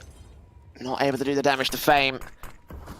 The smokes go down. The incendiaries go back and forth. And D-Reyes hunting for that opening kill, but couldn't find it on Sobel's part. And Lunatic doesn't have a weapon? Okay, no, he's gone back to an AK. I'm not sure what happened there. Very, very slow from PACT, and they don't really have any control whatsoever, Jay. Double AWPs. I mean, they're just waiting for a push to come out from Ivy, and that's just not happening at all. Lining up a a back green Ivy smoke, and actually Fame's been able to find a pick getting aggressive up towards the Pop Dog position, so that probably gives them a pretty good idea it's going to be an A play. The utility coming in, the nade placed perfectly on towards one player. Darko's tanked that straight to the face. Got a flashbang to make his way out. The second nade goes down, though. A third one to follow up. It doesn't look like they've got any more for the CT side. And the slow rotate start coming through. 35 seconds, and the CTs consider the idea that they've made their way away, that this was all a fake. They've got flashes to go into the B site. No smokes, though, so it's just going to be hop in, go for the shots, go for the kills, and get a 4v4. Maniz in against D-Ray. Drops him, Kisei takes back one, sees the gun barrel towards the default plant position, but can't quite find the shot he needs.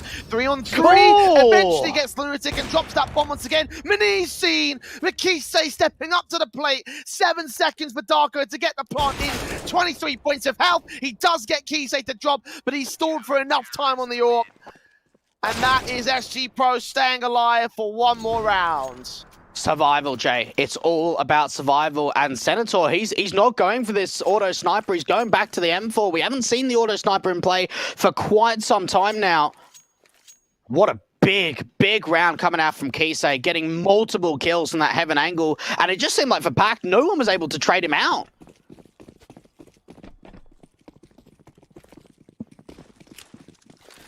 Double orbs in for SG.pro once again. Darko taking the early damage. Look at him extending out towards the position. The nade out, the Molotov, this allowing him to get towards Sandwich, and SG.pro now stepping up on their CT half once again.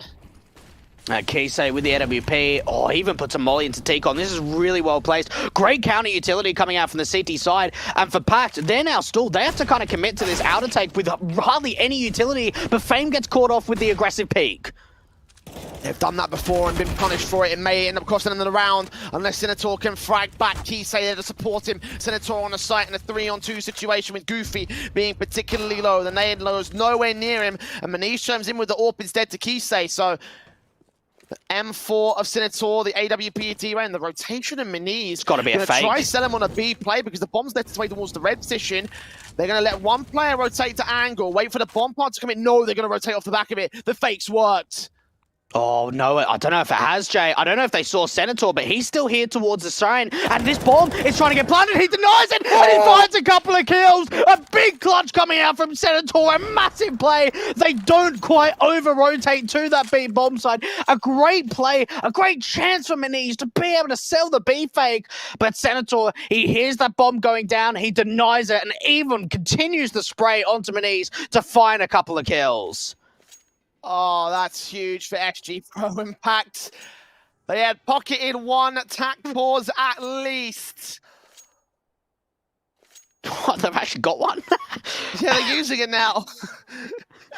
Unbelievable. They might have another one, I think. I can't remember seeing them use more than 2 in the regulations, so...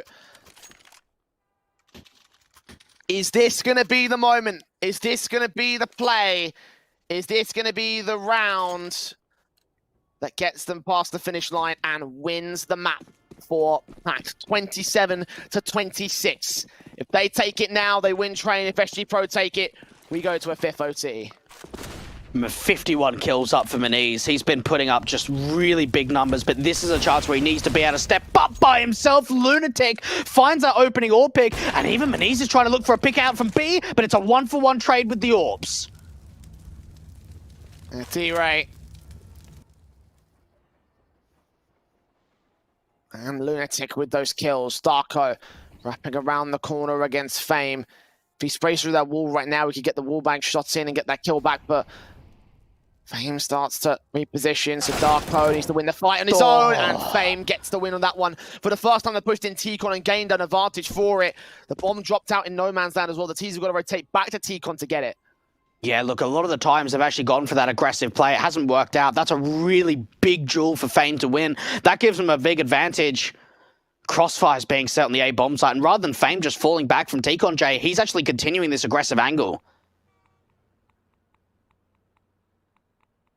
D-Ray ready to receive. Nades down. Landing past Goofy in this one, so he takes minimal damage. Now Fame grabs that AK and looks back towards the Ivy area. Still got to see that bomb push in from T-Con, so he's got to win out the fight against this man. Not looking the right way on this one. AWP of Kisei standing by to receive. Shots not connecting. Fame's back to turn. That's a spray. That's a kill. 3 on 3. 20 seconds to act. Orbs close to the site. One dealt with by Goopy. Looks the next, but Kisei drops him 2 on 2. Big kill to find in this one. Time is running low. AK turns up, but doesn't get the frag. Are you fire? Sees the man on the site. Bomb, but against a good default. They face together. And PACT will finally close it in the 4th overtime. 28 to 26, taking SG.pro's map pick of Train. As we head to a break, it's Dust 2 coming up afterwards, so stick with us here on 9 to 5. Initialize booting.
What an overtime epic is what leads us into Dust 2. Will this map live up to expectations and live up to the last map that preceded it? Well, we're about to find out. PACT, however, have walked away with the win in this one, Dwayne, though, and that means that their opponent's map pick is out of play. It's over to their pick of Dust 2. How do we weigh this map up, mate? Yeah, look, it's always tough. When you get a really long OT like that in the first, you sort of think about the on-the-day performance, how things could have panned out, but the bottom line is, for PACT, this is a huge advantage. Yeah, it might have been a really long, during first map, but they've been able to get that victory, and now going into Dust 2, you've got to expect them to be pretty comfortable. I'm hoping that for both of these teams, they've had a little bit of a time to maybe just relax for the last sort of 5 or 10 minutes, just to get ready, because if we have anything like we saw on Train coming into Dust 2, I reckon this series could be an absolute surpriser, to say the least, Jay. Indeed, it could well be. SG.pro will need to secure themselves a good start, I feel like, here on the T side to get themselves a chance to maintain control in this series. They fought long and hard to get Train under their belt, but the fact that they've lost the control of that one means that this could potentially be a bit of an awkward time. It's the T-side pistol coming in for the Russian team, and they're making their way straight out towards the tunnels, going on towards what looks to be the B play here. Darko and Maniz standing by to receive at this stage. The flashes do go over, and they spam their way through, hoping to catch some decent frags. One player, two players seen. Darko just waiting and baiting, going to get himself some decent frags. Looks back over up to the 3K. It's Sobel that steals it away in the end. 2 kills for him on the retake, and the pistol goes the way confidently of PACT. Well, you just look at that and you think, what a read coming out from PACT. They've got 2 in the site as anchors on B. You've got a third player outside playing sort of mid and B for outside of the doors. And then you've even got a player of Sobel that's playing towards the lower tunnels. So really, when that execution starts coming through, you've got 3-4 players looking to try and take some gunfights. And for SG.pro, it just all falls apart. They don't manage to be able to get a bomb plant, which means the force buy can't come through going into round 2. So instead, they've pretty much just got Glocks and a single deagle. Hand cannon in play for Senator, going to hopefully do some damage out towards that mid position. It's D-Ray that takes contact to face. Smoke down. They hold contact, and SG.pro wrap around the corner. It's Sobel with the frag found, opening things up for the CT camp, and Goofy with RU5 to drop over in the longhouse. The SMG spray is hoping to get some damage in and farm up some cash, but so far, no more kills going the way of the CTs, just those opening 2. And you've got to think that maybe there's a chance onto Maniz to do some damage, but this should be a pretty simple cleanup. Sobel getting some really nice kills, some nice anti-eco kills to finish off the round. So 4 up for him, getting up to a 6-0 start, building up a little bit of confidence. And I certainly think that going into Dust 2, Jay, you're probably got to be looking at Maniz right on this PACT side. He put up some really big performances, some really big double kills with that AWP, and he honestly got them out of some really difficult situations when it came to overtime.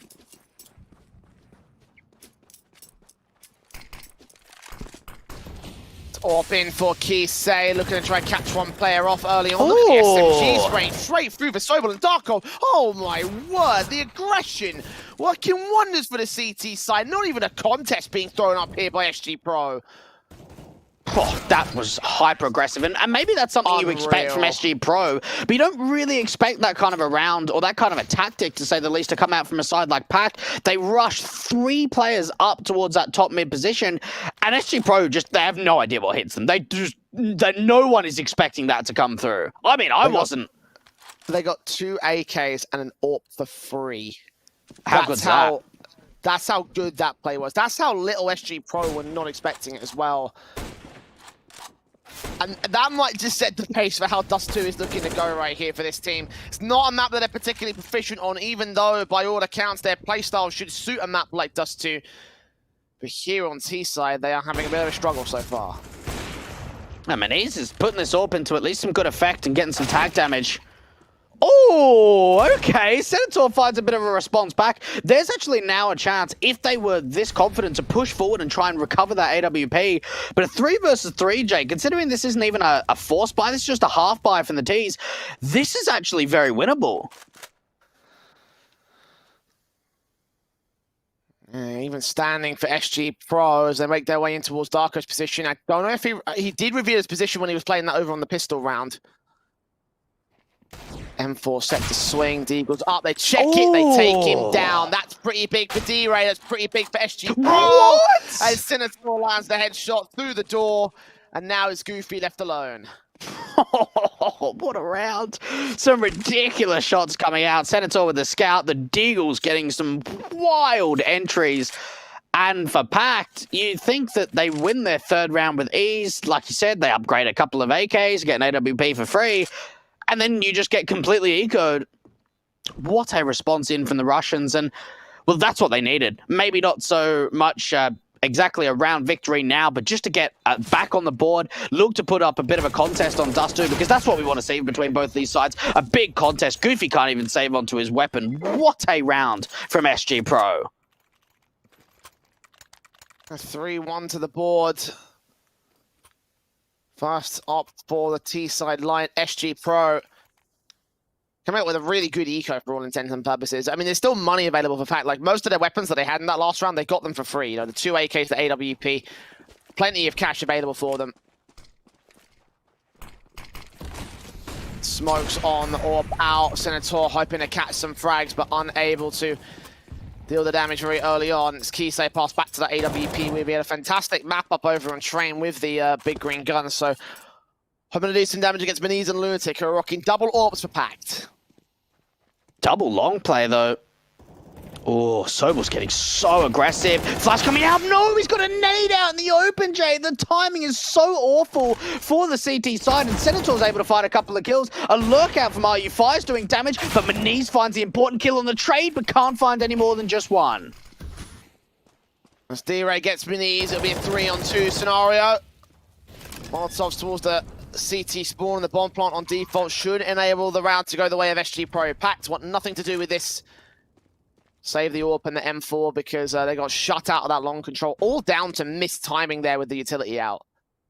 Yeah, look, just there's not really anything that you can fix about that, but that's just like classic CSGO timing. Like, as soon as you got a nade out, they just push forward, and it just looks very awkward from the get-go from PACT. It means that Beniz has to try and make a big play, and he sets himself up to do so, but he only finds one with that AWP, and once it's a mad disadvantage, and it's the B players to have to try and retake in, they just opt to go for an instant save. No one's in retaking positions. A second round now up for SG.pro.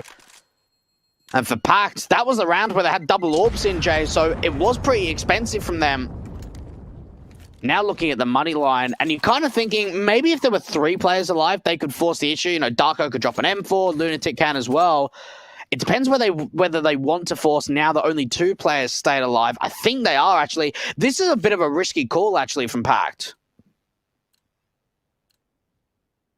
All right, let's see what the force-up can do here. It would mean that they're going to lose the lead to SG.pro. It's not just going to be a tie-up scoreline. It's going to be more like a 4-3 if they can't get this round together. So, shots on the Senator, gets that opening kill. Nice and efficient there. Passes back that AK to him. Kisei grabs the AWP play at the default plays. It's a good start from SG.pro, and Senator swings even further forward. His aggressive faces have been ungodly so far in this series. Yeah, no, he's been on top form, and what I love too is he's got the quickest long spawn to go for the AWP, and then he goes back over to the rifle, and he still does work with the AK. And Beniz has just lost all of his teammates, have seen the gun barrel, they know he's here. Senator finds his 3K, really looking great. Like, his crosshair placement's been impeccable, and now for Lunatic, he's the last one left. They know exactly where he is. This is a very simple third round. Not really sure why Fame's peeking there. That's a really over-aggressive duel, and that's a chance for an AK just to be picked up from Lunatic and now to just be saved. Yeah, backing up. It's weapon in tow.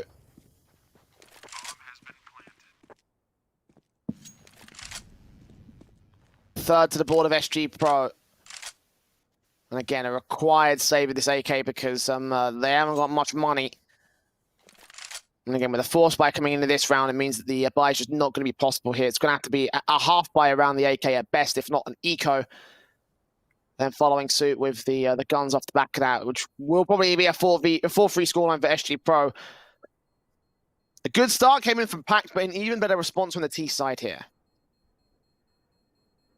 And that's really, for SG.pro's sake, I think what they need to be leaning over to on a continuation is just trying to get Senator out from long. We've seen what he's been able to do with those entries.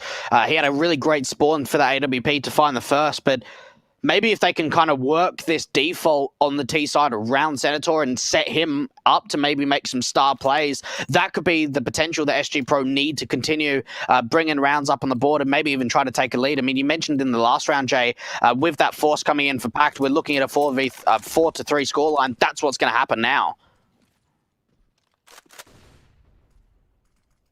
Flashes in, AK boosted up here. Senator does get taken out. His aggressiveness finally gets punished. It's a rifle they can gain here. You can see the short players swinging out. They don't check pit. You're right, Maniz. Gonna see ahead. Probably hear those footsteps as well. Is he gonna bait in for the third man coming out of the longhouse? He sees them. And the AWP, he's going to get so much info. He's seen them all. Taps up, takes damage. Sobel gets the frag. Oh, you fire, turns around. But Goofy takes the damage and takes 2 kills for it. Unbelievable luck there from Maniz. He might not have got the glory, but he's the reason PACT win the round. Ah, why? Like, how do they not check that? Yeah, that's a great play from Maniz, but that's so poorly played from SG.pro. First of all, they've got Senator just slow walking up through short by himself. The boost comes up, he gets taken out, and they just go out from long and they just don't check pit. Straight away, as soon as that information comes through from Maniz, he's able to bring the gamble stack out, and for PACT, they should not have won that round. There is no way they should win that round, Jay. It's quick out of the gate here from the T side.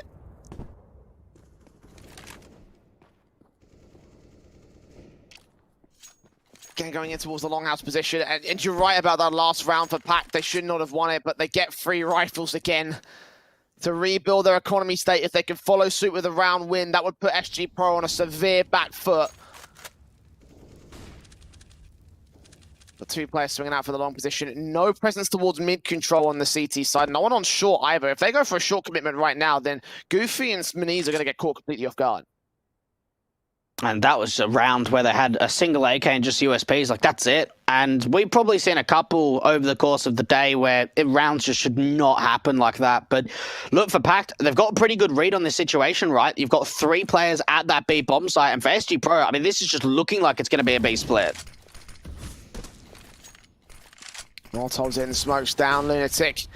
Backed up, RU Fire makes his way in through the doorway. 2 players at car! And the utility comes out again. Lunatic able to adjust against it. Fame comes up with 2.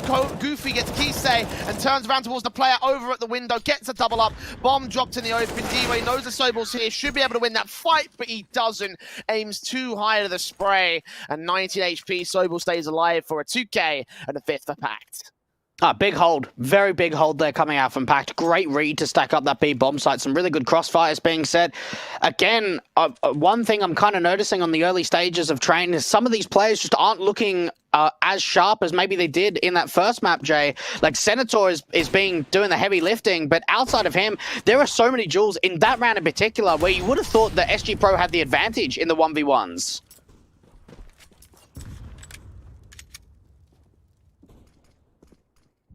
What a huge, huge round to win for PACT. Again, that bolsters their own economy. A couple of reinvestments are going to come through, but that double op setup is going to be a bit more of a heavier buy than you would have expected.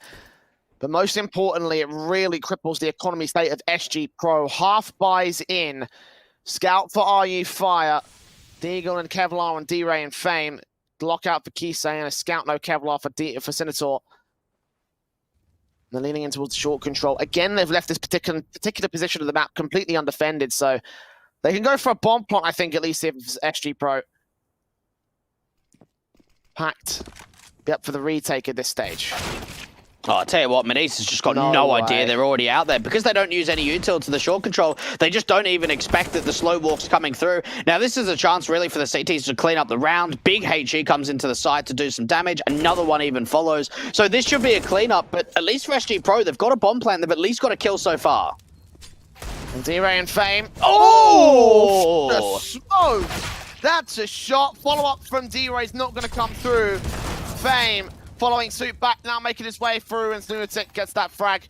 The fuse will come through, and they will be able to hold their own here on the PACT side. AK traded up instead of the secondary orb. The Goofy ups for just to give it over towards Darko instead. And that's a 6 for the board of PACT. Decent damage by SG.pro and a bomb plant to boot. I've got a stat line that probably SG.pro fans won't want to hear.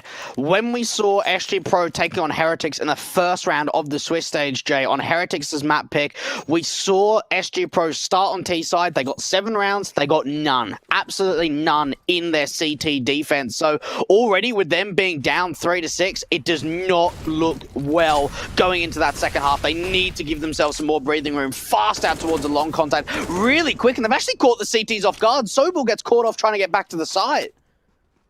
Big Frank will famed find. And to open up towards the long position, they're going to leave Kisei back here with the AWP.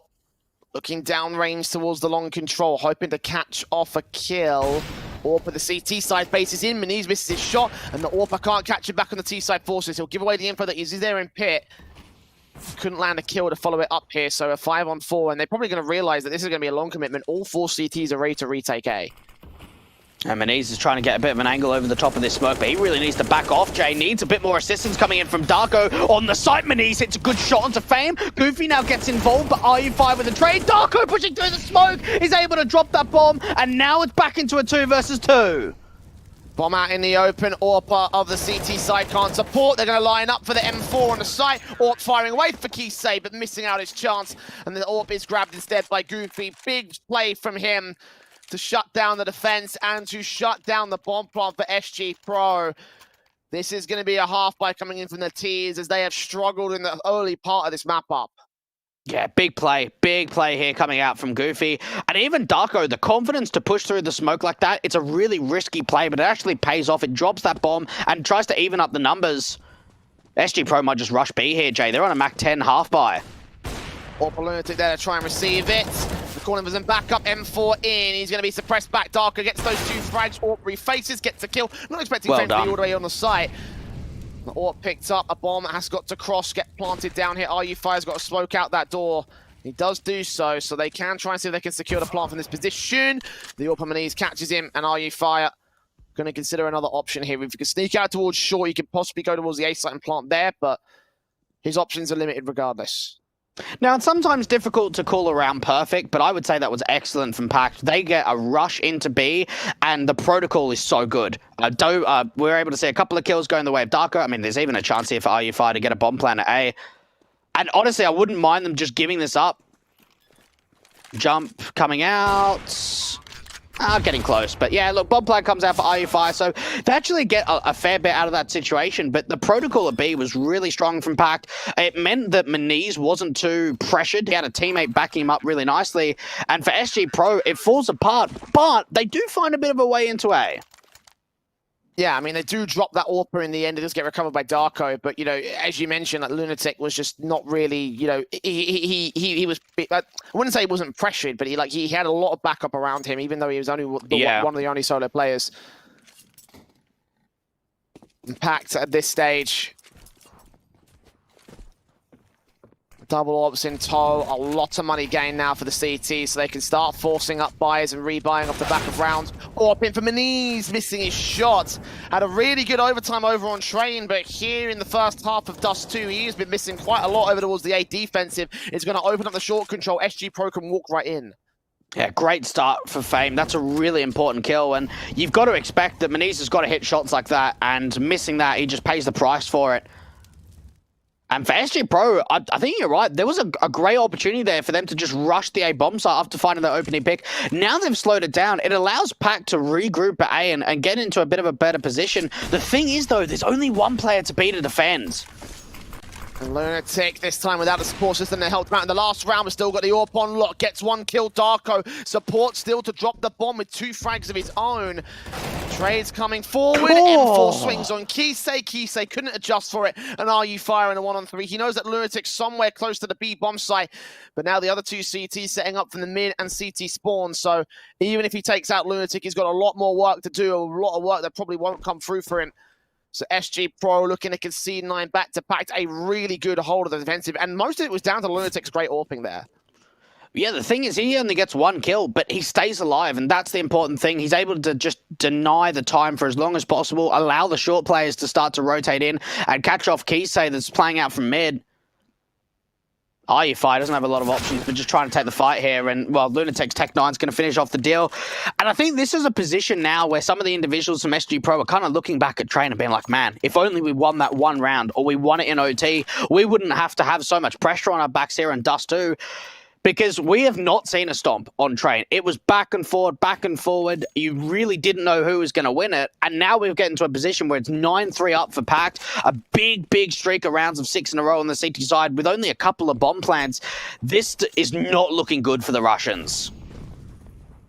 Yeah, considering they're in this series to try and qualify for the playoffs. Yeah. The fact that they're unable to get started, the fact that they're unable to get going here on the second map.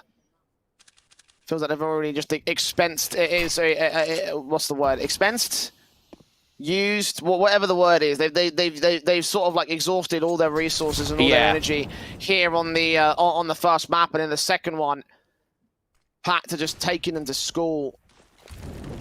Incendiary is up towards the short position. There are several T-side players that we suppressed by it, but they're not going to go for the execution just yet.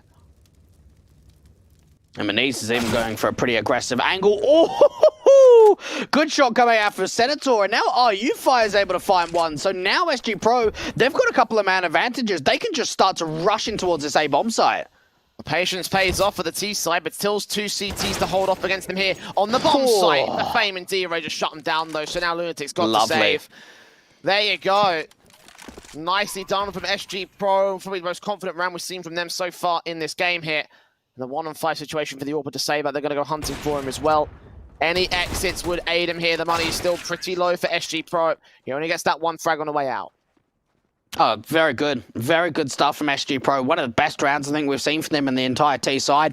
Just looking very sharp, very individual, and very quick too. I think a lot of the time what SG.pro have maybe struggled with, Jay, in some of these opening jewels and opening advantages, they haven't quite committed to the site there. We see the opening kill coming through from Senator, and they push. They aggress into the site. They start to overpower. They even get a lurk play through the upper tunnels, finding a pick to get that 5-on-3. Oh, Darko's even been legged down at 47 points of health.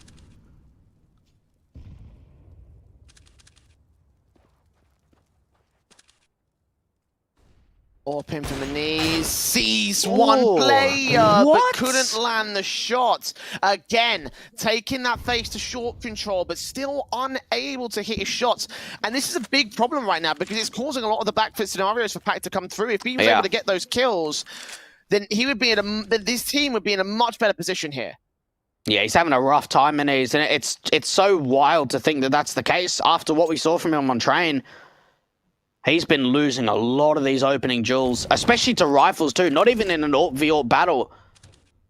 A Lunatic now trying to back up this car position. What is Kisei doing? Just a slow walk out, a dry walk out from short. They just get punished.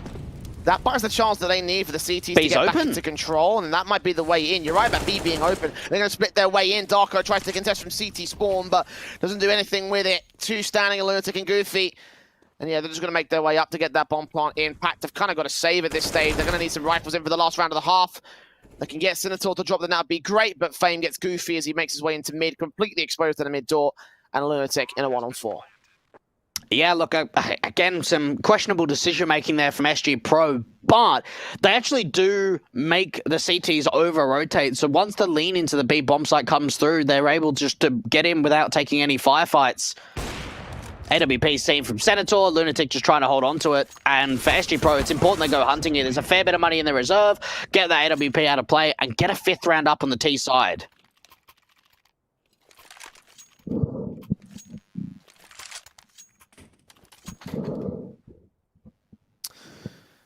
This will be the setup for SG.pro to go into the second half with. At the very least, they'll have some momentum going their way, and they kind of need that, given that stat line you mentioned earlier about them not scoring a single CT round when the last Dust 2. I'm worried. I would be worried here for SG.pro as well, but they can at least bolster up a good 6 rounds on T, then maybe there's an opportunity to work with over on the CT side, but it's still going to be a difficult task. So back to the same strat they've gone so far, over towards the second round, forcing forward. The M4 gets 2, but him and Darko fall in trade to the players at lower tunnels. Fame comes up with a kill. IUFI turns it around as they weren't ready for the defaults that SG.pro are throwing up elsewhere on the map. The bomb's been dropped by Goofy though, a 1v3 for him. He knows that the T-side players are making their way up, takes the fight on Senator, but misses the headshot. shot and misses the frag. It's going to be 6 to SG.pro. But a very good setup there from the CT. I would have thought they would have won the round off the back of that. I don't even know how you describe that, Jay. Like, there's a 5v3 advantage with bomb control on the CT side, and then all of a sudden just kills come out of nowhere. Really great play in the default from SG.pro to just catch off rotations. We saw so many times PACT were just walking out into duels just unexpectedly, and just some really great individuals stepping up. It's a recovery. It certainly is. It could have been worse. I mean, you look at those odds over at midnight.com, like it's high. It's very high for SG.pro, but you can understand why. And this is PACT's map pick. They've got 9 rounds up in the first half, knowing that SG.pro have a really, really weak CT side. And I tell you what, Jay, they've got to win this pistol round. This is vital for them. Well, PACT leaning into the long position, a bit of a mid-face coming in from the CT side. They're going to get some information out, but Sobel and Amis ready to set up the execution. Smokes on towards cross. Kisei is seeing one, trying to out-fake it as they smoke up the cross. And Lunatic gets ahead of the smoke here. Sees 2 players over at the elevator boost. Fame comes up with a kill on Darko. Lunatic drops him, and RU5 looking for the 3K. Goofy steals it away, and PACT are fantastic with those kills. Lunatic, being a Lunatic on the side, you see how aggressive he got to try and take those fights, and even a very, very late lurk coming out from Anis. Oh, knife him. No, okay, you know what? I don't mind that. At least kill him. Make sure there's no way of a clutch potential. D-Ray's going to be in a 1 versus 3. Might even just try and save onto the armor at this point. It's not even worth going for it. And PACT, Jay, have been able to win both pistol rounds. You know what? They won both pistol rounds on Train and both pistol rounds on Dust 2. How ridiculous is that? 4 for 4 in pistols.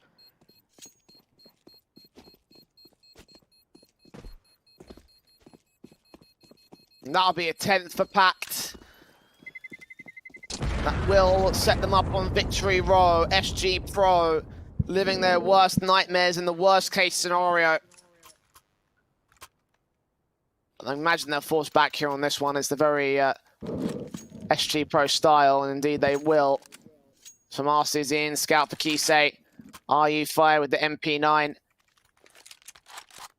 And all they can get out here for this CT round, and for PACT, like you can imagine, they'll still be able to force the issue again. They've got majority AKs on their setup. Oh, good tag onto Kisei. And for SG.pro, I've got to admit, I do like the force buy coming in. Whether they actually find some success with it, I think it's got to come down to maybe a bit of pressure, maybe taking a little bit of map control away. We saw the initial duel out towards the longhouse. They've gone for a little bit more of a passive approach towards it. Sobel with that Mac 10, just trying to see if he can lurk out towards the B site. And, I mean, the lean into B is on the cards. This actually looking like it's going to be a pretty strong crossfire, though, from the City side with 2 players here. Oh, Senator. That's a good frag to fire. They're going to lean further in towards the B site. Yes, they are. And D-Ray's going to take a secondary frag. Oh, the force buys are coming in good. That nade may have actually forced one of the rifles away from the T side hands. Let's get on the knees. Finally locks on. Good shot to the head. AK now got to look back towards Car. Are they ready for Senator next to smoke out towards that position? The Molotov to the back lines as well. RU5 will spray through the smoke. Yeah, they know. Senator's going to get checked. Taken back 3-on-3. PACT to recover the scenario. Get a bomb plant down. And just gain the man advantage to the tunnel space. Oh, RU5's not got into the site, and I'll tell you what, SG.pro, things were looking great. Things were looking very, very good for them. They had a 5-on-3 advantage, but the thing is, the rotations took so long that Senator was hiding in car, and he was just hoping. He was hoping that a wide swing comes out and he finds a nice duel, but he needed more support, and it just didn't come through in time. A little bit too late there from SG.pro coming in from the upper tunnels. An 11th round out for PACT. I mean, this is just victory road from here. You could just see it happening.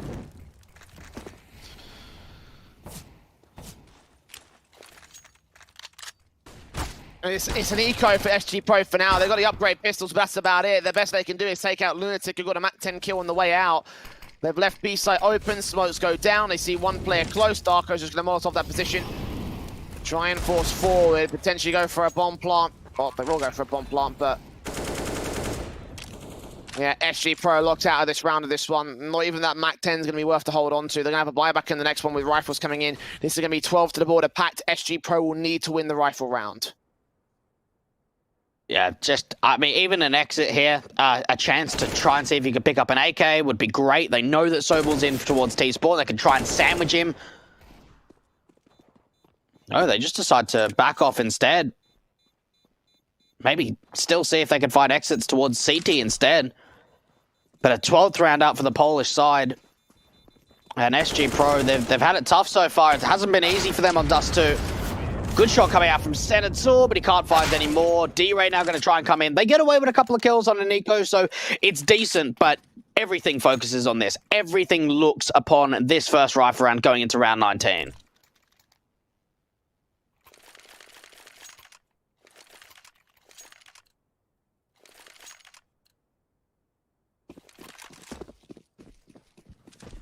Rifles out for SG.pro. Again, a must-win round. They absolutely need this one to go on their board. It's spray through Goofy! Did he really get that? I thought he missed it out. Kisei gets Maniz to return, but that's a 4-on-4 with Fame being tagged to 13 points of health. What a play! Well, I mean, a bit of luck. I mean, he's completely blind. He's just running and somehow is able to connect onto a kill. But it looks like it's almost a retake A setup coming out from the CTs. You've got Kisei on the site, 2 players in CT. And for PACT, this is just a continuation from the long play. Shots on, there's Kisei with a frag back, needs a secondary, but no. Lunatic comes up, RU Fire with a trade. Darko gets Fame, D-Ray trades him, so it's all on Sobel. 1-on-2. I think he saw Bo, or one of the CT that crossed out towards the mid position at least. Don't know if he knows about RU Fire being close. Does he think he's rotating? He's going to back up towards Ramp, see the man, take him down. Got to look towards Short, he's seeing the player. Taps up, doing damage. Oh! Spray's not good. D-Ray with an important fight to win and an important round for his team. Big clutch. That keeps him in the game, Jay. It really does. D-Ray winning out a great 1-versus-1 there. I tell you what, Sobel actually played that really nicely. Trying to isolate both of the duels, dealing with CT first before up towards Short, and you thought the way that he was able to reposition himself, that he had the advantage in that scenario, but a missed spray coming through. Yeah, this first kill, just absolute luck coming out from Goofy. Kind of ridiculous to see. Completely blind. Yep, headshots to Senator. That's stupid. It is. Because like, you think about if you're running right, like, the accuracy of the gun is so bad. Off. Yeah. Like it's not like a couple of inches difference. It's like a whole yard of difference when you go for those kind of sprays. Oh, Goofy into position, getting the frag to open up against Senator, and again out of the gate here from the long house. A kill found. Sobel ready for D-Ray next up. They're ready. Kisei in the mid position, Sobel gets that 3rd kill. What a bait play. As soon as Maniz gets an AWP pick, it's like, right, I'm going to just push upper tunnels and just instant death. This round's done. SG.pro have to instantly save. Maybe boost up towards the blue bin, but yeah, like, that's it. This round is finished. They've cleared out B, or they are clearing out B. And you've got to think for the T side, like, there's not a great amount of money, but at least get a couple of players to go hunting. Don't leave the bomb site completely. I think just leave Maniz there and maybe another teammate just in case. But if you can try and take these weapons out from the CT side, like long term, it's going to make a big difference.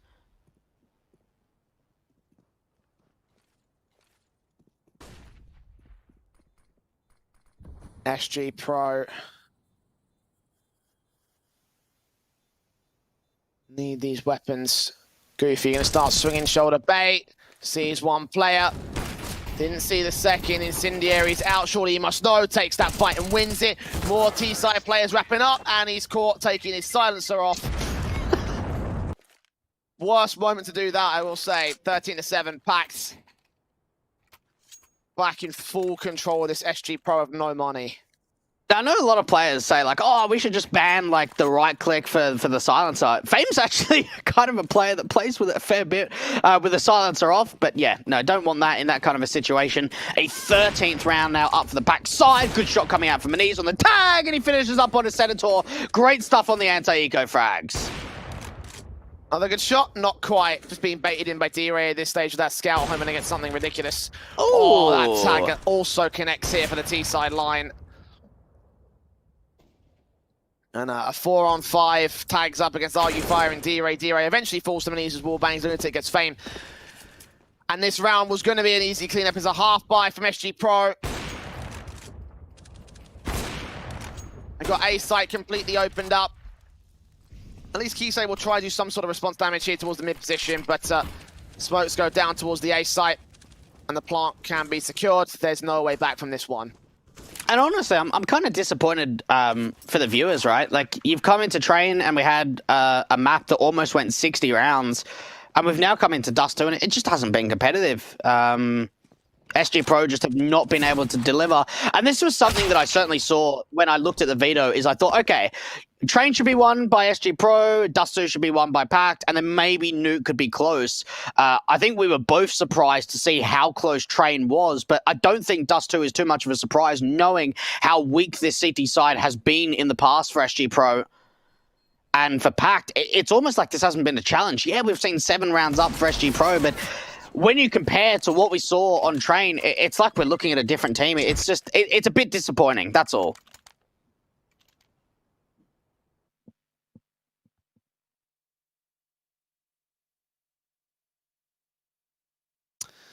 See those shots coming in from Maniz one more time. Knowing that he's been one of the major elements for PACT at the moment. 14-7, flashes over towards the, or spokes over towards the long control, I should say. A peek that could come through from Goofy. Again, going to try exit with the AK. Can he see his man? Oh no, he evades it entirely. Didn't see RU fire down towards the pit position, so that kill comes in for the CT forces, and they finally get a good start here for SG.pro. They have left mid completely open. Sobel's going to sneak in, and they could get caught off guard if they're not careful for this. Kise going to get baited in with the AWP. He fires prematurely. I tell you what, I really like this play from Sobel, because especially if they start to use some util towards the A bomb site, he can cut off one of the rotations from B, and as soon as he's able to find a pick, if he does, they can just rotate back and know that they're only up against one single defender. So the way that they've been able to get a player aggressive into mid without using any utility or without selling any information on footsteps is actually a big advantage. The disadvantage, though, is losing Goofy in early rounds.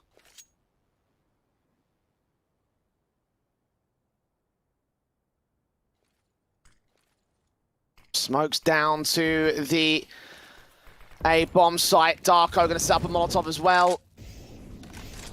Second one on towards the site. Kise with the AWP has backup on site and off towards long. Sobel still here it is. In though. Can he catch Senator? Yes, he can. That's big. Mid to B. 4v4. They're going mid to B as they secure the CT site.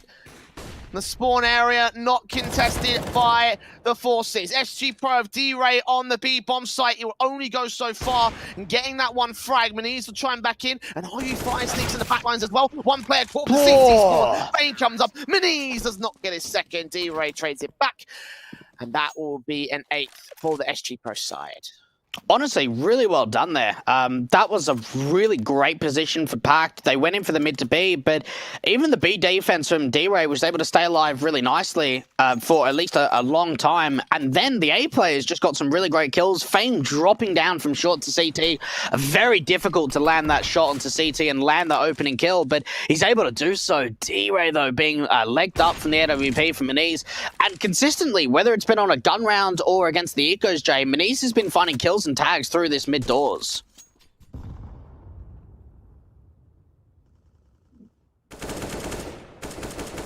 Works, it works. 47 HP for that individual. Oh, Lunatic catches him through the smoke. That could be timed more perfectly if you tried, and that's going to cause a major problem for SG.pro. Kise ready to receive them again. He's going to get smoked off position, re-smoke back down the doorway. Tries to if he can face out from the left-hand side, takes some damage, flashed out. Goofy's right in the midst of the smoke, getting that one frag. Secondary player there for Fame, though. Trades it back. Goofy forced to readjust, and Fame gets us back to a 3-on-3. And he's been the man to step up in some of these crucial rounds, getting a multi-kill. They've opened up BJ. They can bring this bomb across. They know. But the thing is, how do they get over? How do they bring that bomb? Because D-Ray's getting aggressive, and now they've opened up B. This is going to be a tough time coming out for SG.pro. They've got to be quick on rotations. That duel was everything. If D-Ray was able to drop Maniz, then he could have been able to secure the bomb itself and force the T's to readjust. That would have taken so much time to get those kills, get the bomb back to the site. SG.pro probably would have won that round right here, and you're right, it's probably got to be a save. Like, how do you even fight your way back from this position? There's a FAMAS and an AK. The AK is on 39 points of health. It's been hurt. And there's no money for SG.pro. They're going to hunt down that FAMAS as well, so not even going to get that rifle into the next. And look, the thing is, you get a little bit of luck going your way sometimes. We get that opening kill from Lunatic, just straight spamming through the smoke, and he gets a great timing from there. They're able to run out from long. They get a 5-on-3 advantage, and then Fame gets a couple of kills, and you're thinking, okay, this is the response back. It's into a 3 versus 3, and then D-Ray pushes forward to the AWP of Ministers with the bomb, doesn't win out that fight. The B-side's completely open. It's a 15th now up for PACT. And for SG.pro, Jay, you thought that as soon as they won their 8, they could be on for at least some sort of comeback, but it only takes one round for PACT to get to 15. And even the money situation isn't great. You've got double scouts coming out, one out for Kisei, one out for Senator. The AK and double M4s, lack of utility for the majority of the team. PACT can close this right here, right now. And 7 match points to work with on the Polish squad. SG.pro have to bust their asses if they want to try and get this round together. This is a tough ask, a tough ask for them. And there's 2 scouts in Vicinator and Kisei. The M4's up for 2, AK in for Fame. SG.pro, contact in or ready, flash out, does catch minis. That's a good start for them. They need more kills like that if they want to try a hope in hell. I tell you what, they didn't recover the AWP as well over on the T side. Oh, I think we saw a Fame trying to go in to try and pick that up. RUFire might have a little bit of a better time in doing it. The thing is, though, he doesn't know if anyone more is aggressive. This is a big off angle being held from RUFire, especially in a man advantage. You really want to be holding this. Yeah, I don't know about that. Now it just puts it back into a 4 versus 4, and they can re-pick up the AWP. That swing from Darko is huge. But to be able to get that kill is pretty insane. The 4v4 scenarios you mentioned, PACT. Gonna go passive as SG.pro start aggressing. 2 players in Fame and Kisei up into the mid control. Sobel. Will he face? Will he frag? What will he get? 50 seconds to the clock. Time is ticking. Lunatic is going to keep his head ducked down. Fame moves up, trying to take a leaf out of PACT's playbook. If he gets that kill on Lunatic, then that could be a big kill that ends up with a map. Or a round victory, I should say. Fame gets it. Looks back towards lower tunnels. Sobel's going to wait passive in this one. Still long control coming in for the T-side line, and Sobel's sneaking in. He knows that Fame's crossed. Thing is, though, how does he win out this duel? Because now Senator's coming into the mid control, and he's going to be seen. Info coming out, but they still win the fight. And A-bomb sites can be completely opened up, Jay. They over-rotated towards mid and B. They thought it was a B commitment with no information coming in from that face of Fame. He saw the one player rotating and may have just thought that it was the one player that was the head of the pack, the back of the pack in reality. The AWP in for Darko, unable to get a shot off on Senator. That kill comes in, and that bomb plant, I believe, is closed. Yeah, it's not for long. For the Goose position, so Sobel's got to do everything right here. Gets that one frag, Goofy frags back. D-Ray in a one-on-one. It's a one-tap from the pole to get packed in at 16 to 8, a 2-0 series as they dominate on Dust 2 after the struggle that was Train. That is a breath of fresh air for this team. And as well, Jay, it advances them into the playoffs. And to think that last time they had a really difficult time in 9-5, they went down 2-3 in the Swiss stage, was so close to making it into the playoffs, being in a 2-2 bracket, or I should say a 2-1 bracket at one point, losing twice. And then you come into 9-5-6, you've come from the group stage and you've been completely undefeated. 2-0 win over Game Legion, 2-1 over SG.pro. They get into the Swiss stage, they take down Skade, they take down Alternate Attacks late last night, and now they've got another 2-0 over SG.pro.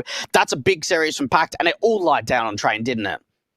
Indeed it did, you know, like if they had lost Train, we would have been on to third map at this stage, you know, that's the key thing, you know, like, and thank God we didn't, because we've been shit for a very long time. But the thing is that, you know, like it all rested on Train, it seemed, for SG.pro, and I kind of was looking at that sort of being as the main linchpin. In the end, it ended up being the most important back to this entire series, because from the word go, SG.pro just didn't feel like they had a single chance on Dust 2. No, it didn't. I thought at maybe 3-3 we could see something from their T side, but I knew straight away. I've seen some CT sides from SG.pro, and I've not been pleased. So I knew that if they weren't getting 10+ rounds in that first half, they were done. And we saw it in the second half. They really didn't find a lot. Only 2 rounds was found on their CT side. And for PACT, like, it was a close series. There's no doubt about it. That train, it could have gone either way, especially when you get that late into overtime. You can't call it, right? It's like, who's going to make the bigger plays? Who's going to make the big clutches? And sometimes it comes down to a coin flip in overtime. And for PACT, they did the good job of being able to extend that lead and take a victory on train and then go into Dust 2 being successful as well. Indeed, they did. And for PACT, that's a huge result as well to become the first team to qualify out of Swiss and into the playoffs. You know, considering their results in 9-5 Cup 5, where they went out in the Swiss stage, considering the fact that, you know, they've really struggled over the course of the winter season. You know, this is a big set for them to get to that top 12 area. And, well, for SG.pro, they will still have another chance later on in the second round, where they'll be joined by the likes of Skade, Nexus, Copenhagen Flames, and Giants, of course, all making their way in out of their mid matches. We're still looking for the Espada Galaxy Racer Series to finish off over on the mainstream. Meanwhile, in the lower group, we have K23, Alternate Attacks, NBA, Peak, Heretics, and SJ Gaming, and Project X, all playing off for survival. But we have had to say goodbye to our teams already today, Abbas and LDLC. I'm kind of surprised, actually, that those are the two teams we're seeing eliminated first. Yeah, I mean, we've got a couple of teams, even in that 1-2 bracket, that you don't expect. I mean, Alternate Attacks and K23 should really never be there. So we have seen some interesting results. I think Nexus going up 2-1s are really, really great to see. The Romanians have been together for a very, very long time. I don't think they've had a deep run so far in 9-5. I don't think they've ever made it into the playoffs. So there's a chance there for them to progress forward. But look, for PACT, if they're playing like this